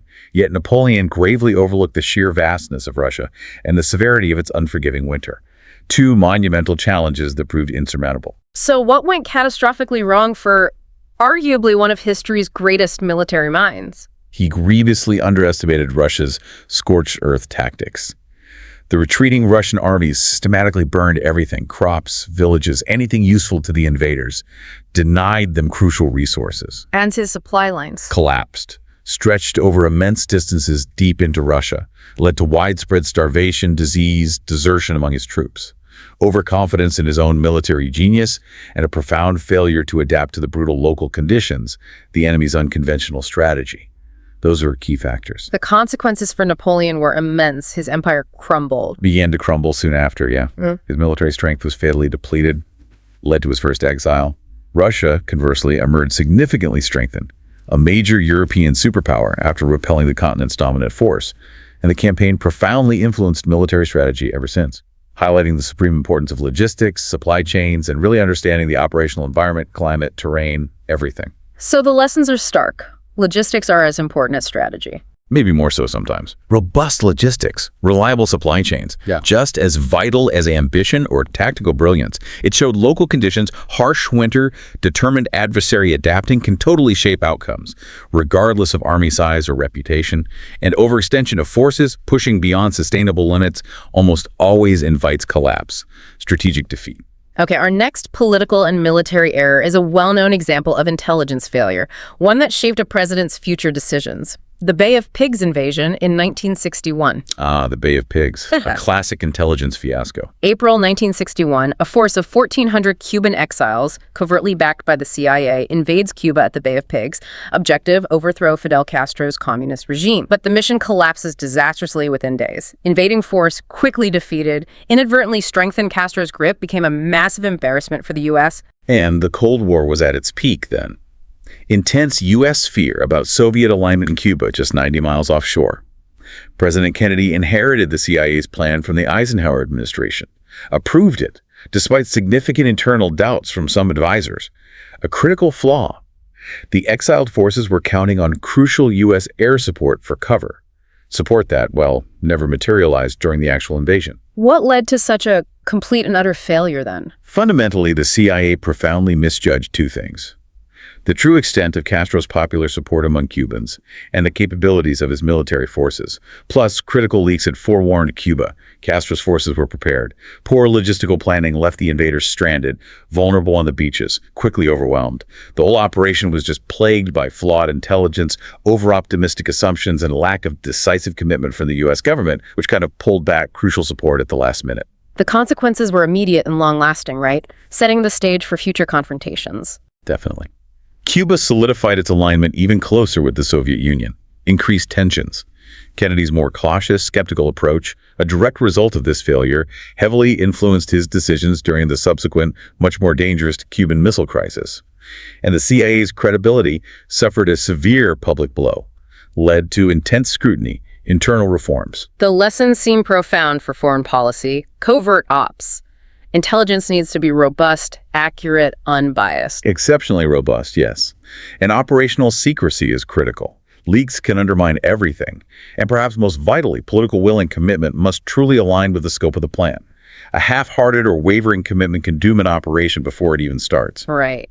Okay, next example from the Crimean War. A moment of extraordinary bravery, but also profound blunder. The charge of the Light Brigade. Tennyson's poem immortalized it, but the reality was a tragic mistake. October 25th, 1854. Crimean War. About 670 British cavalrymen charged directly into a valley defended by heavy Russian artillery at Balaclava. This tragic assault, caused by a misheard, misinterpreted order, resulted in over 100 deaths in minutes, became a symbol of heroic futility, often remembered without understanding the communication breakdown behind it. The Crimean War pitted Britain, France, Turkey against Russia, primarily over territory and influence in the Ottoman Empire. The ill-fated charge was meant to disrupt Russian troop movements, stop them removing captured British guns, but deep-seated rivalries, personal animosities, a general lack of clear communication among British commanders. It all muddled the plans, contributed to a breakdown in the chain of command, set the stage for disaster. What essentially led to such a tragic and seemingly pointless sacrifice? It was a breakdown in the chain of command, made worse by poor communication. A vague, ambiguous order from the top commander, Lord Raglan, was misinterpreted when relayed down to Lord Cardigan, leading the Light Brigade. Instead of attacking a specific, more vulnerable target, the order sent them into this deadly exposed valley, straight into the mouth of Russian cannons. Misinterpretation fueled by egos. Seems likely. Attributed primarily to inflated egos, especially among the aristocratic commanders, and catastrophic communication breakdowns. They failed to ensure orders were clear, understood, executable. The consequences were immense human loss for virtually no strategic gain. Exactly. Achieved almost nothing strategically. Little tactical benefit, a profound waste of life. Paradoxically, though, it did spur significant British military reforms. Command structure, communication protocols, even officer training, aiming to prevent it happening again. And its legend, immortalized by Tennyson, resonates still. A testament to both bravery and profound military blunder, illustrates the high costs of disorganization. This incident is such a stark reminder that clear, unambiguous orders literally save lives on the battlefield. Precision in command is non-negotiable. And it shows how personal ego, rivalries at senior levels, can severely undermine effectiveness, lead to devastating outcomes. Above all, effective, transparent communication ensuring intentions and instructions are perfectly understood is absolutely critical in military operations where lives hang in the balance. Okay, our final military case study, another tragic example of underestimation and misplaced ambition, the Gallipoli campaign of 1915. Gallipoli, a name synonymous with catastrophe for the Allies in World War I. 1915. This Allied campaign, an ambitious attempt to seize the Dardanelles straight from the Ottoman Empire during WWI, it was a catastrophic failure from almost every angle, resulted in about 250,000 casualties for the Allied forces alone. Far from achieving its goals, it inadvertently bolstered Turkish nationalism, contributed to the rise of modern Turkey. The context was WWI's Western Front bogged down in deadly trench warfare stalemate. This prompted the Allies, particularly Winston Churchill, to seek a new front to break the deadlock. The plan, championed by Churchill, aimed to knock the Ottoman Empire out of the war, open a supply route to Russia, divert enemy resources. But it gravely underestimated the fierce determination, resilience, and tactical skill of the Turkish forces fighting on their home soil. What went profoundly wrong with the Gallipoli campaign? It sounds like a litany of errors. It really was. Extremely poor planning, inadequate intelligence about the rugged, unforgiving terrain, and ultimately the tenacious, effective resistance of the Turkish forces under Mustafa Kemal, who'd later found modern Turkey. Extensive logistical chaos, supplies not reaching the front lines, a severe lack of coordinated effort among the various Allied contingents. It all sealed the defeat, turned a bold gamble into a bloody quagmire. The consequences were widespread, impacting the war itself and shaping national identities. Definitely. The failure contributed to prolonging WWI as the Western Front stalemate continued. More significantly, Turkey's definitive victory at Gallipoli, a moment of immense national pride, fueled its independence movement, solidified Mustafa Kemal's leadership. And for Australia and New Zealand, whose soldiers, the Anzac Seas, made immense sacrifices there, Anzac Sea Day became this powerful national observance, honoring their fallen, forging a key part of their national identity through shared sacrifice. This campaign offers crucial lessons. Underestimating your enemy can have fatal consequences, especially their resolve and ability to defend their homeland. Yes, it further illustrates that logistical capabilities must fully align with strategic ambition. Even the best plans fail without proper support. And paradoxically, even profound defeat, like for the ANZCs, can sometimes serve as this crucible for forging national identity, a shared sense of purpose. Okay, let's move into the realm of science. Science, by its nature, progresses through trial and error, right? But some scientific missteps have misled, even caused harm before being corrected. Exactly. These cases highlight the inherent stakes in rushing research, or worse, manipulating it. Our first scientific blunder is a truly fascinating case of deception that fooled experts for decades. The Piltdown Man hoax, starting around 1912 in the UK. Piltdown Man, yes. 1912, Charles Dawson, an amateur archaeologist, unveils what he claims is the missing link in human evolution, bridging apes and humans. This discovery met with huge fanfare, successfully deceived a big chunk of the scientific community for decades. It wasn't until 1953 it was definitively exposed as an elaborate fake, a concoction of human and orangutan bones. The historical context is revealing here, isn't it? Early 20th century Britain really wanted evolutionary proof. They did, particularly a British atom that would place their nation at the center of human origins. Piltdown Man conveniently aligned with these nationalist hopes, preconceived notions. And this strong desire inadvertently blinded even esteemed experts to obvious flaws in what was ultimately a meticulously crafted fake, a medieval human skull, a modern orangutan jawbone, skillfully stained to look ancient. So what went wrong was deliberate fraud, but also confirmation bias. Exactly. The skull and jaw were chemically treated, artificially aged, teeth filed down, clear fraud. But beyond that, confirmation bias played a huge role. Researchers, wanting a specific outcome, saw what they wanted to see. and there was a lack of sufficiently rigorous scrutiny. The scientific community, eager for a groundbreaking discovery, was perhaps too trusting. The consequences were significant for paleoanthropology. Oh yes. The hoax inadvertently delayed genuine research into human origins for decades. Valuable resources, intellectual energy wasted analyzing a fake. However, exposing the hoax also prompted positive developments, led to more sophisticated, reliable dating techniques for finds. And the incident remains this potent cautionary tale about integrity, skepticism within science. Emphasizes the importance of independent verification. So the lessons are powerful. Skepticism over wishful thinking. Always. Healthy skepticism should prevail. Extraordinary claims need extraordinary evidence. It underscored the absolute necessity of rigorous peer review, independent replication, and it revealed how national pride or ingrained assumptions can, regrettably, skew objective scientific assessment. Reminds us even scientists are susceptible to human biases. Okay, our next scientific misstep had devastating human consequences, a tragedy that reshaped an entire industry. The thalidomide tragedy, 1957 to 1961. Thalidomide. A truly harrowing story. This drug, widely marketed as a sedative and a remedy for morning sickness, tragically caused severe birth defects in over 10,000 babies globally. This horrific consequence emerged before its eventual belated ban in 1961, left a generation of children with profound, often lifelong disabilities. And the context was the post-WWII pharmaceutical boom, less regulation. Exactly. A booming industry, driven by scientific advances, public demand for new meds, but often with comparatively lax regulatory oversight compared to today. A German company marketed thalidomide widely across many countries. Despite what was later deemed insufficient safety testing, particularly regarding its potential effects on pregnant subjects, a critical oversight for a drug given to expectant mothers. What went profoundly wrong was the failure to test for teratogenic effects, birth defects. Catastrophic failure, yes, especially egregious given its intended use by pregnant women. Subsequent medical investigations definitively linked the drug to severe limb deformities phocomelia, where infants were born with tragically shortened or absent limbs and other congenital anomalies. A direct causal link. The consequences were immense and heartbreaking. Thousands suffered lifelong disabilities. This tragedy acted as a powerful catalyst, leading to comprehensive tightening of drug approval laws, regulatory standards worldwide, particularly in the U.S., where Dr. Francis Kelsey famously fought to keep it off the market. Intriguingly, thalidomide has since found new, carefully controlled uses treating leprosy, certain cancers under strict oversight.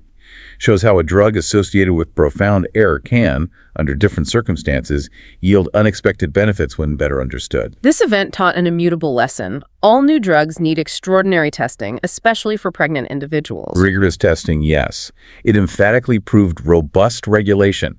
Comprehensive safety trials, independent oversight aren't just bureaucracy, they're essential safeguards. They save lives, prevent immense suffering. And yeah, it showed how rarely a drug from a profound error can yield benefits later, when understood and controlled. Okay, our next scientific miscalculation is a story of immense hype and ultimate disappointment. The cold fusion fiasco of 1989. Cold fusion, the dream of limitless clean energy. That wasn't quite real. 1989. Two chemists, Stanley Pons and Martin Fleischmann, sensationally claimed they'd achieved cold fusion, generating limitless energy at room temperature. The announcement, made at a press conference, not through peer-reviewed journals, generated huge excitement. Hope for clean energy. But the results couldn't be reliably replicated by other scientists despite numerous attempts. The highly publicized dream just fizzled, became a cautionary tale of scientific overeagerness. And the context was the 80s energy crisis, right? Intensified hopes for alternative energy. Exactly. Fusion, powering the sun, generating clean, abundant energy without extreme heat. Hugely attractive. The chemist's decision to hold a press conference, announce findings to the world before peer review, generated immense hype, bypassed the crucial, rigorous, skeptical process of scientific validation. So what went wrong? Why couldn't others replicate it? A combination of flawed experimentation and premature publicity. Subsequent investigations showed the experiments were indeed flawed. The data presented was unreliable, misinterpreted at best. A big factor was announcing publicly too soon, bypassing the established channels of scientific validation, which require independent verification, critical assessment by other experts. The rush to publicity created hope overshadowing evidence. The consequences for cold fusion as a concept were severe. Became a subject of scientific ridicule, skepticism for years. Funding dried up almost immediately. The incident served to significantly tighten the standards for research validation, publication across science, emphasized following proper scientific protocol. Despite the setback, some researchers, undeterred, still pursue the elusive dream of practical cold fusion, though with much greater caution and rigor now. The lessons are clear. Extraordinary claims need extraordinary proof. Verifiable, independently reproducible proof. Yes. It underscores that thorough peer review is paramount, should always precede public announcements, ensure accuracy, prevent misinformation, and it highlighted how excessive hype, sensationalism can really harm the integrity, the public perception of science, leads to loss of trust when claims aren't substantiated. Right. Our final scientific miscalculation takes us back to the 19th century, a captivating story of misinterpretation and wishful thinking. The Martian Canals myth. The canals of Mars, a classic case of seeing what you want to see. 1877, Italian astronomer Giovanni Schiaparelli observes canali on Mars. He meant natural channels, grooves. But it gets mistranslated into English as canals. This single error sparks widespread belief in artificial Martian canals, and therefore, intelligent life on Mars engineering these things. By the early 20th century, better telescopes showed they were just optical illusions. No canals existed. And the Victorian era context fueled this, right? Fascination with space, extraterrestrial life. Intense fascination, yes, driven by advances in astronomy. Maps drawn in the 1890s by Percival Lowell, another prominent astronomer captivated by Schiaparelli's observations, further fueled it. Lowell meticulously depicted these intricate networks of straight geometric canals, believed they were irrefutable proof of alien engineering, solidified the myth in the popular imagination. So what went wrong? Just the translation, or more? Multifaceted. The mistranslation was fundamental, yes. Canali, channels, became canals, artificial, very suggestive. Additionally, limitations in telescope tech back then, coupled with human perceptual biases, inadvertently created the illusion of linear features. The eye connects faint dots into lines. In wishful thinking, a strong desire to find life beyond Earth played a big role in interpreting ambiguous observations as definitive proof. The consequences were mixed, though. Inspired interest, but delayed real science. Exactly. The myth undoubtedly inspired huge public interest in space exploration, fueled tons of great science fiction, like H.G. Wells's War of the Worlds. But it also, for a time, delayed the accurate, objective study of Mars' true surface features. Scientists were sidetracked trying to confirm these non-existent structures. Serves as a notable lesson in the pitfalls of observational bias, the power of suggestion. The lessons learned. Empirical data over desire. Always. Objective observation must take precedence over preconceived wishes, no matter how exciting.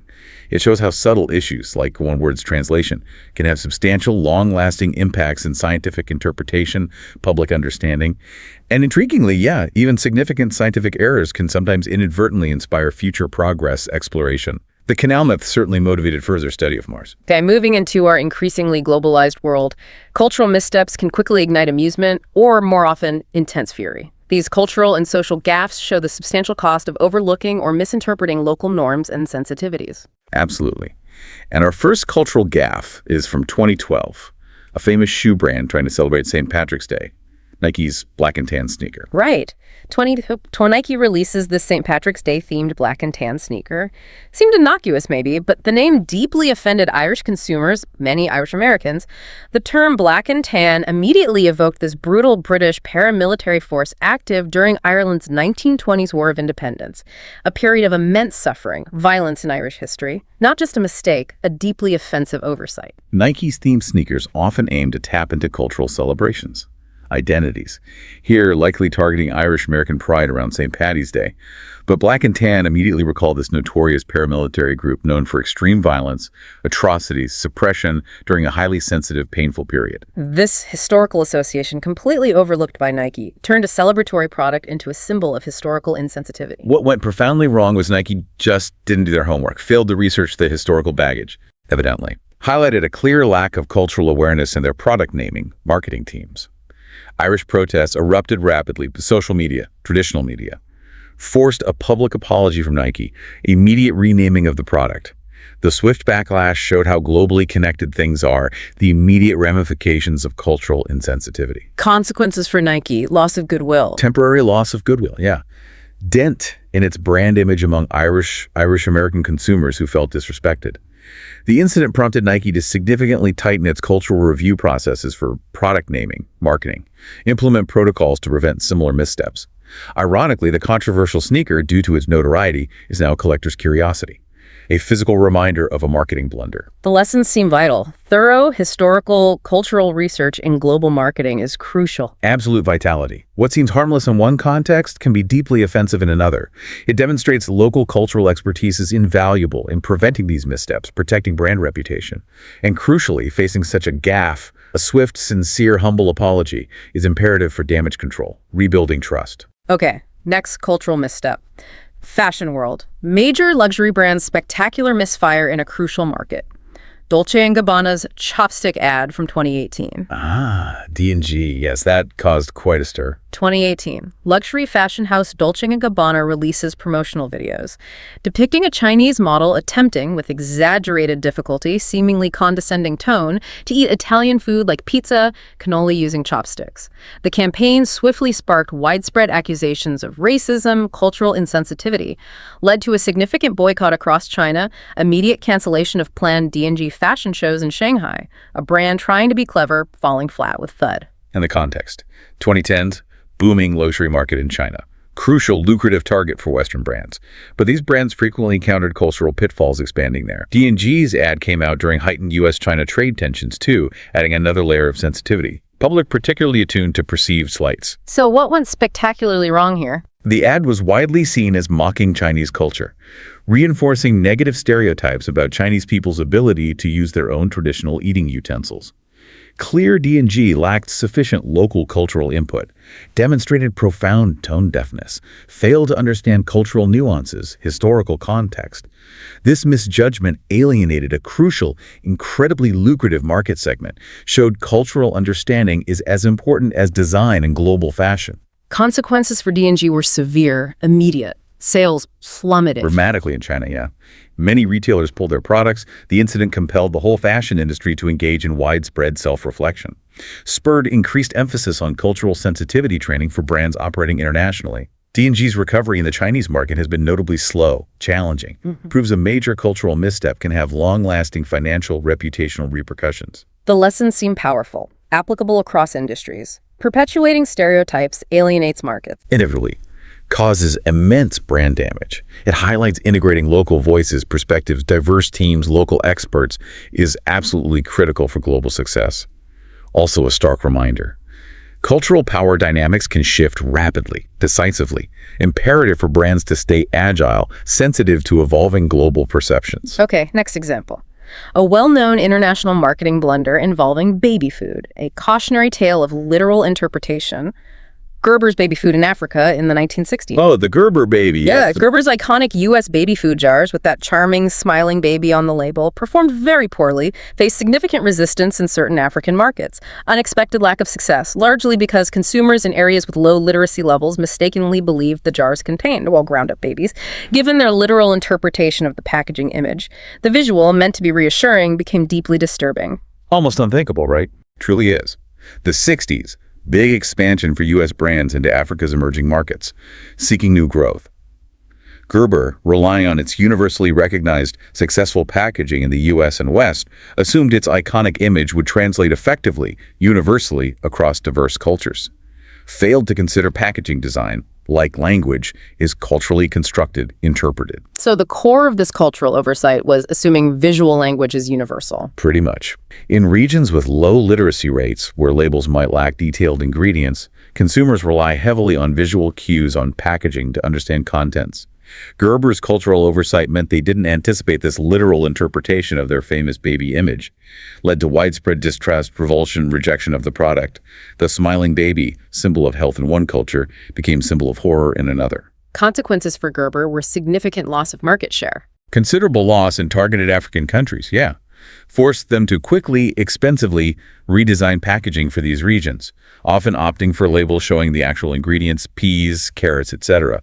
The incident became a foundational lesson in international marketing, a classic case study influencing how other brands approach global expansion, the critical importance of localized market research. The lessons are clear. Packaging design needs meticulous adaptation to local norms. Understanding, yes. Universal design doesn't guarantee universal acceptance. Thorough cultural research is pivotal for successful global marketing, beyond mere translation. And it highlights visual literacy. Image interpretation can vary dramatically across cultures. Imperative for brands to test their visual communications. Right. Our final cultural and social misstep comes from a major coffee chain. Well-intentioned, but profoundly misguided attempt at social commentary. Starbucks' Race Together campaign in 2015. Race Together, yes, that sparked a lot of debate. 2015, Starbucks launches Race Together, ambitious initiative encouraging baristas to engage customers in discussions about race, racial relations. Idea was to foster dialogue, connection. But it quickly sparked significant backlash, widely perceived as trivializing complex, systemic social issues by reducing them to a coffee shop conversation.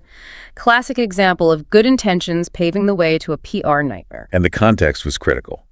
U.S. experiencing heightened racial tensions after notable incidents, social unrest. Starbucks' CEO, Howard Schultz, aimed to promote social impact, thought the company could play a role in fostering unity.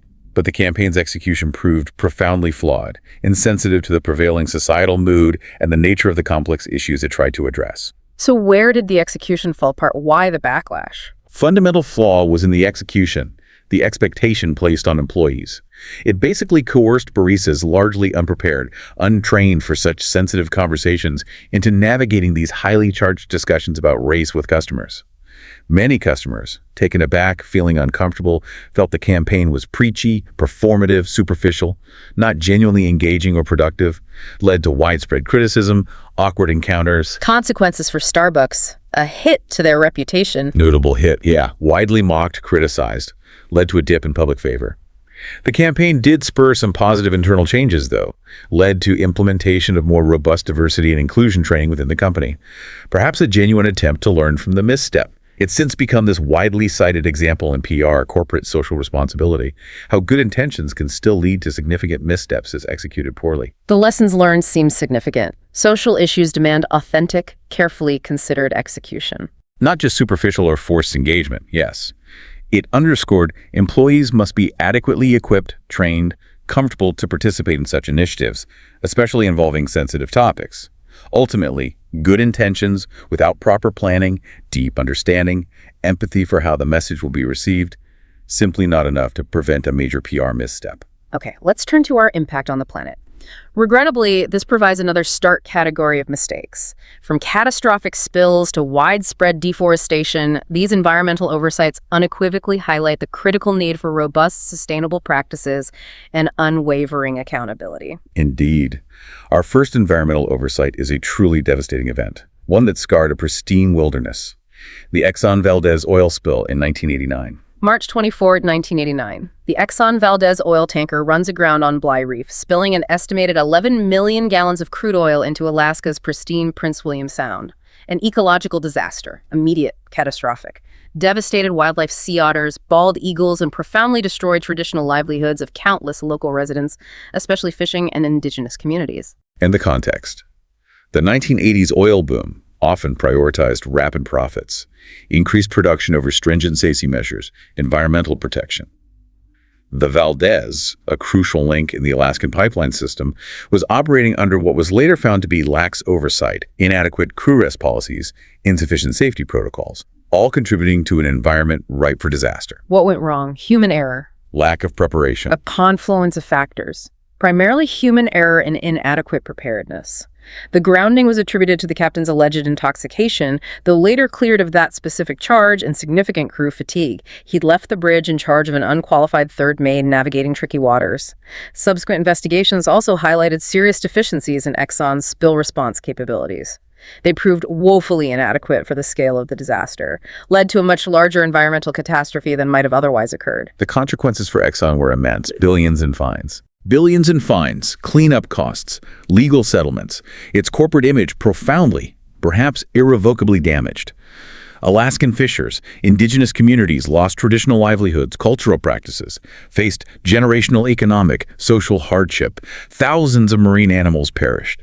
Prince William Sound's ecosystem still bears scars decades later, and public outrage catalyzed a powerful surge in environmental activism, led to new, stricter legislation like the Oil Pollution Act of 1990. This disaster taught unequivocally that safety protocols must always take precedence over commercial profits, right? Yeah. Especially in high-risk industries. Absolutely. It underscored the absolute necessity of robust rapid spill response mechanisms. Prevention is paramount, but effective containment is critical when incidents occur. Furthermore, it significantly propelled the environmental movement, gave it renewed impetus, public support, shifted public consciousness towards greater environmental protection, corporate accountability. Okay, our next environmental tragedy is a chilling reminder of the dangers of unchecked power and negligence. The Chernobyl nuclear disaster of 1986. Chernobyl, April 26, 1986.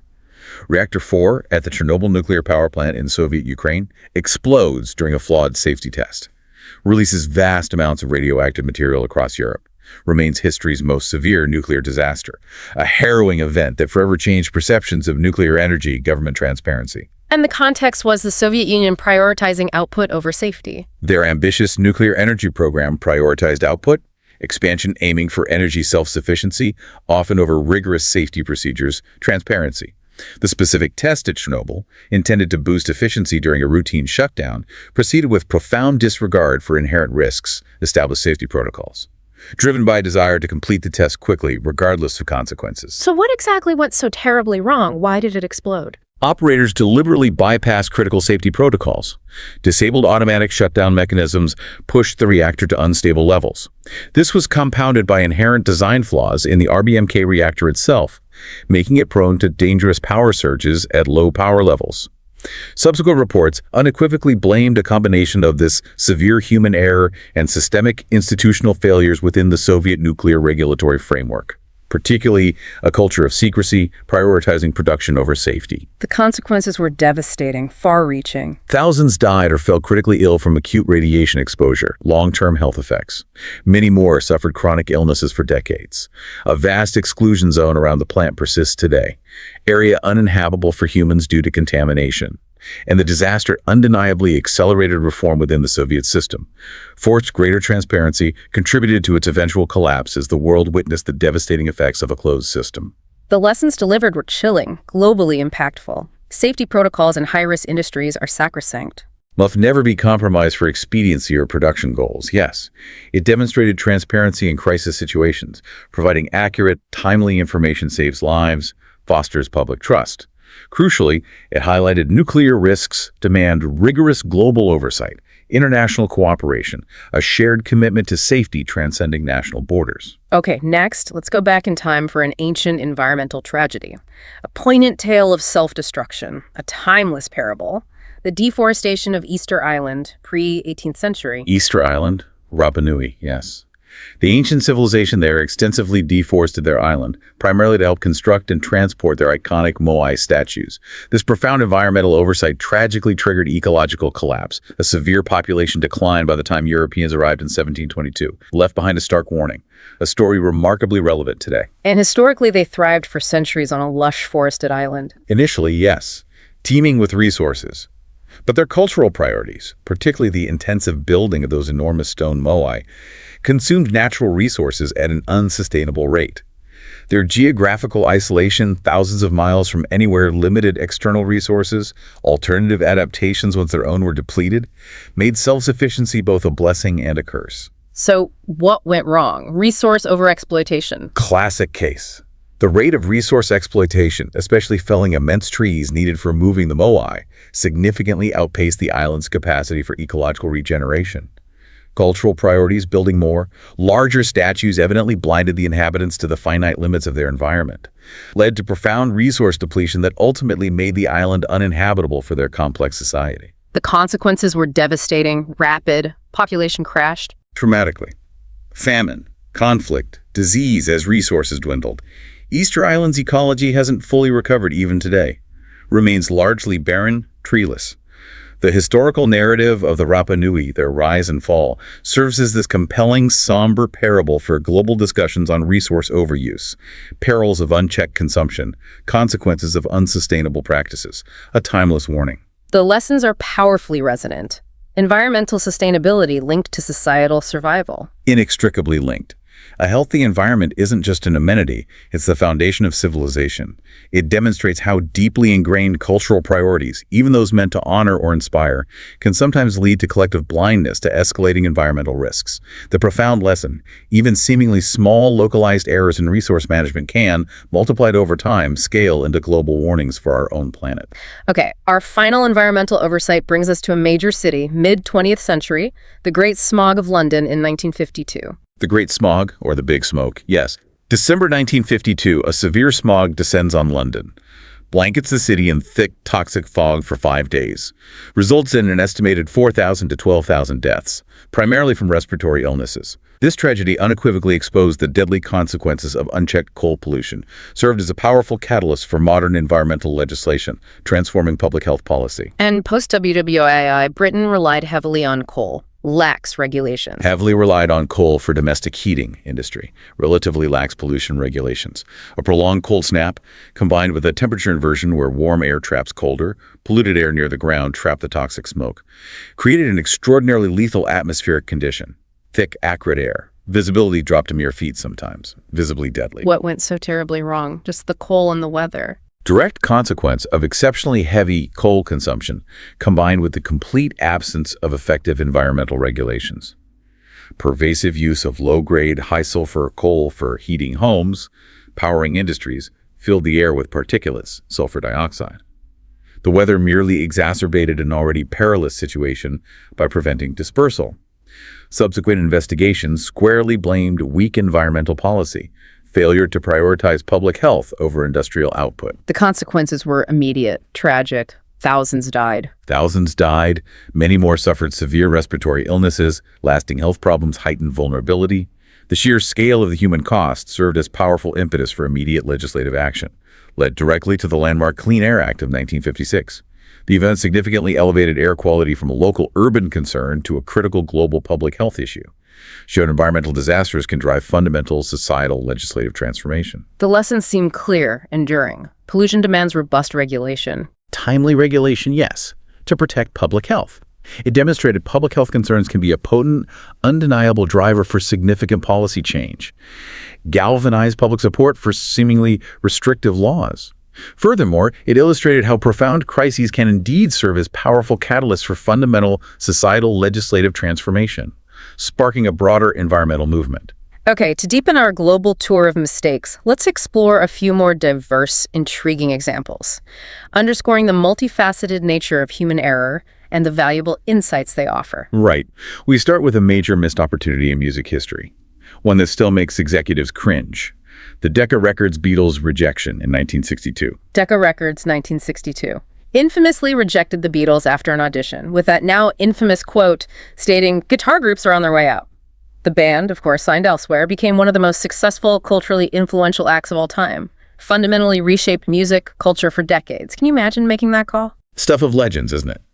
Early 60s music scene generally favored more polished pop sounds, established genres. Decca, a prominent label, made a significant bet against the raw energy, unconventional sound of rock and roll, emerging guitar groups. In doing so, they completely missed a fundamental cultural shift, the burgeoning youth movement on the horizon. Failed to recognize the zeitgeist. What went profoundly wrong? Misjudged their sound. Conservative bias. Both. Decca's A&R scouts demonstrably misjudged the Beatles' unique sound, raw energy, immense potential, their decision heavily influenced by conservative bias, clinging to established formulas, profound failure to anticipate emerging trends that would soon redefine popular music globally. Saw only what was, not what was about to be. Colossal oversight. Consequences for Decca Records, astronomical loss. Arguably lost out on billions in potential revenue over the following decades. Record sales, publishing, merchandising. The Beatles, after signing with EMI's Parlophone, undeniably redefined the music industry, popular culture, set new standards. The story became a legendary cautionary tale in business. Talent scouting reminds everyone of the perils of narrow-mindedness. The lessons. Groundbreaking innovation often looks unconventional. Or even unpolished at the outset, yeah. True genius sometimes doesn't fit established molds. It highlights cultural trends can shift with remarkable speed, unpredictability, leaves those stuck in the past behind. Crucially, emphasizes importance of trust and creative intuition, recognizing genuine artistic, commercial potential even when it doesn't conform to current market expectations. Okay, next case. A well-known architectural oddity. Started as an error, became a beloved landmark. The Leaning Tower of Pisa. Ah, Pisa. It's almost comical, isn't it? A colossal engineering mistake, literally leaning into disaster, ends up one of Italy's most beloved, recognized symbols. Imagine the architects throwing their hands up, and centuries later, we flock to see their oops moment. The Leaning Tower of Pisa, completed 1372, began to tilt almost immediately after construction started, due to unstable soil conditions beneath its foundations. What began as a profound engineering error over centuries transformed into an accidental, beloved architectural icon. Medieval Pisa was a powerful, prosperous maritime republic, fiercely seeking to rival Venice with grand monuments, architectural feats. The tower's noticeable lean emerged early in construction, presented a persistent puzzle, significant challenge for its builders. They adapted mid-project, trying various methods to correct the tilt as they built higher. So what was the core structural problem? Why the lean? Constructed on soft, compressible clay foundations, inadequately shallow for its immense height. Crucially, early attempts to correct the lean during construction paradoxically often exacerbated the problem, led to persistent, increasing tilt over centuries, turned a minor lean into potentially catastrophic structural issue before modern intervention. Despite the flaw, the threat of collapse, it survived centuries. Remarkably survived, yes. Attracts millions of tourists annually. Became a universally recognized symbol of Italy. Its unique lean significantly contributed to geotechnical engineering, inspired extensive research into soil mechanics, structural stability, turned a problem into a catalyst for scientific advancement. Pisa's global fame undeniably linked to this accidental marvel, more famous for its imperfection than its original design. The lessons are enduring. Thorough soil testing is critical. Absolutely critical for any substantial construction, especially tall structures. It provides an inspiring example of how adaptation, persistence, modern engineering intervention can transform an initial error into a distinct, celebrated asset. Furthermore, it playfully suggests sometimes even inherent flaws, when managed, understood, can evolve into iconic, celebrated features. Teaches us to embrace imperfections. Okay, next case involves a catastrophic product failure. Wide-reaching consequences shook a major industry. The Firestone tire scandal, late 90s to 2000. The Ford Explorer Firestone tire issue. Yes, a huge crisis. 2000. Ford recalled 6.5 million Firestone tires after over 270 deaths. Countless injuries were linked to rollovers involving the popular Ford Explorer SUV. The scandal exposed profound corporate failures, severe breakdown in intercompany communication, devastating disregard for safety, deeply impacted public trust in both brands. The 90s saw this massive surge in SUV popularity. The Explorer became a top seller for Ford, symbol of family adventure, freedom. But behind the scenes, cost-cutting pressures had been exerted on the tire supplier, Firestone, created an environment where safety might have been compromised for cheaper manufacturing. What went fundamentally wrong? Tread separation, communication failure. Investigations revealed tread separation in certain Firestone tire models was the direct cause of the crashes, leading to loss of control, rollovers. A government report later attributed the issue to critical design flaws in the tires themselves and a significant lack of effective communication, collaboration between Firestone and Ford. Each company, it seems, had internal data suggesting problems, but failed to share it effectively, act decisively together, allowed a dangerous product to stay on the road too long. Consequences were immense for both. Billions in costs. Reputational damage. Massive recall cost billions for both, yes. Respective brand reputations suffered severe, lasting damage. Public trust eroded. Victims' families pursued extensive legal action seeking justice. Regulatory bodies subsequently tightened oversight on tire safety standards, reporting requirements, led to industry-wide changes. The lessons unequivocally demonstrated safety must always take precedence over cost-cutting. Without compromise, yes. It powerfully illustrated robust collaboration, transparent communication between partners, especially in complex supply chains, are absolutely essential to prevent widespread crises, protect public safety. Ultimately, transparency, accountability are paramount for rebuilding public trust after such failures. Their absence can have devastating long-term effects. Okay, our final additional case study. A devastating industrial disaster impacted hundreds of thousands. The Bhopal gas tragedy in India, 1984. Bhopal. December 2, 1984. A chemical plant there, owned by Union Carbide, a multinational corporation, experienced a catastrophic leak of methyl isocyanic gas. highly toxic, resulted in an immediate death toll estimated between 2,000 to 8,000 people, with an estimated 500,000 suffering long-term health consequences, one of the world's worst industrial accidents. And India's push for industrialization attracted multinationals. Safety standards maybe weren't enforced? India's push for rapid industrialization in mid-20th century attracted them, yes, eager to expand into emerging markets. The Bhopal plant, producing pesticides, had reportedly cut costs, neglected safety measures amidst financial losses, desire for higher profits, created a dangerous environment ripe for disaster. What went so terribly wrong? Poor maintenance, disabled safety systems. Extremely poor maintenance of plant equipment, yes. Corroded pipes, malfunctioning valves, and the deliberate disabling of critical safety systems that would have prevented or mitigated the release, like refrigeration units, meant to keep the gas cool and stable. Investigations subsequently cited profound corporate negligence as the primary cause, a shocking disregard for human life and safety protocols. The consequences were catastrophic, continue to reverberate decades later. Thousands died immediately. Many more continue to suffer chronic health issues, respiratory problems, blindness, neurological damage decades after. The tragedy significantly shaped industrial safety laws, regulations in India, led to much stricter enforcement, globally sparked intense debates on corporate accountability, environmental justice, chemical safety standards, led to reforms in many countries aimed at preventing similar disasters. This catastrophe delivered a chilling, enduring lesson. Robust safety systems, meticulous maintenance are absolutely non-negotiable in hazardous industries. Where human lives are at stake, yes. It highlighted critical importance of strong local oversight, regulatory enforcement, ensuring foreign corporations adhere to highest safety standards everywhere. Furthermore, underscored such large-scale crises demand unwavering justice, long-term support for victims. Effects of industrial negligence can last for generations. Wow. Okay, so reflecting on all these incredible stories, it becomes evident that famous mistakes, despite diverse contexts, often share common threads, don't they? They really do. Frequently rooted in overconfidence, maybe undue haste, or a failure to heed crucial warnings. Yet, it's precisely these errors that so often spark profound growth, invaluable innovation. Yes. Looking across them, several common themes emerge again and again. One is undoubtedly overconfidence.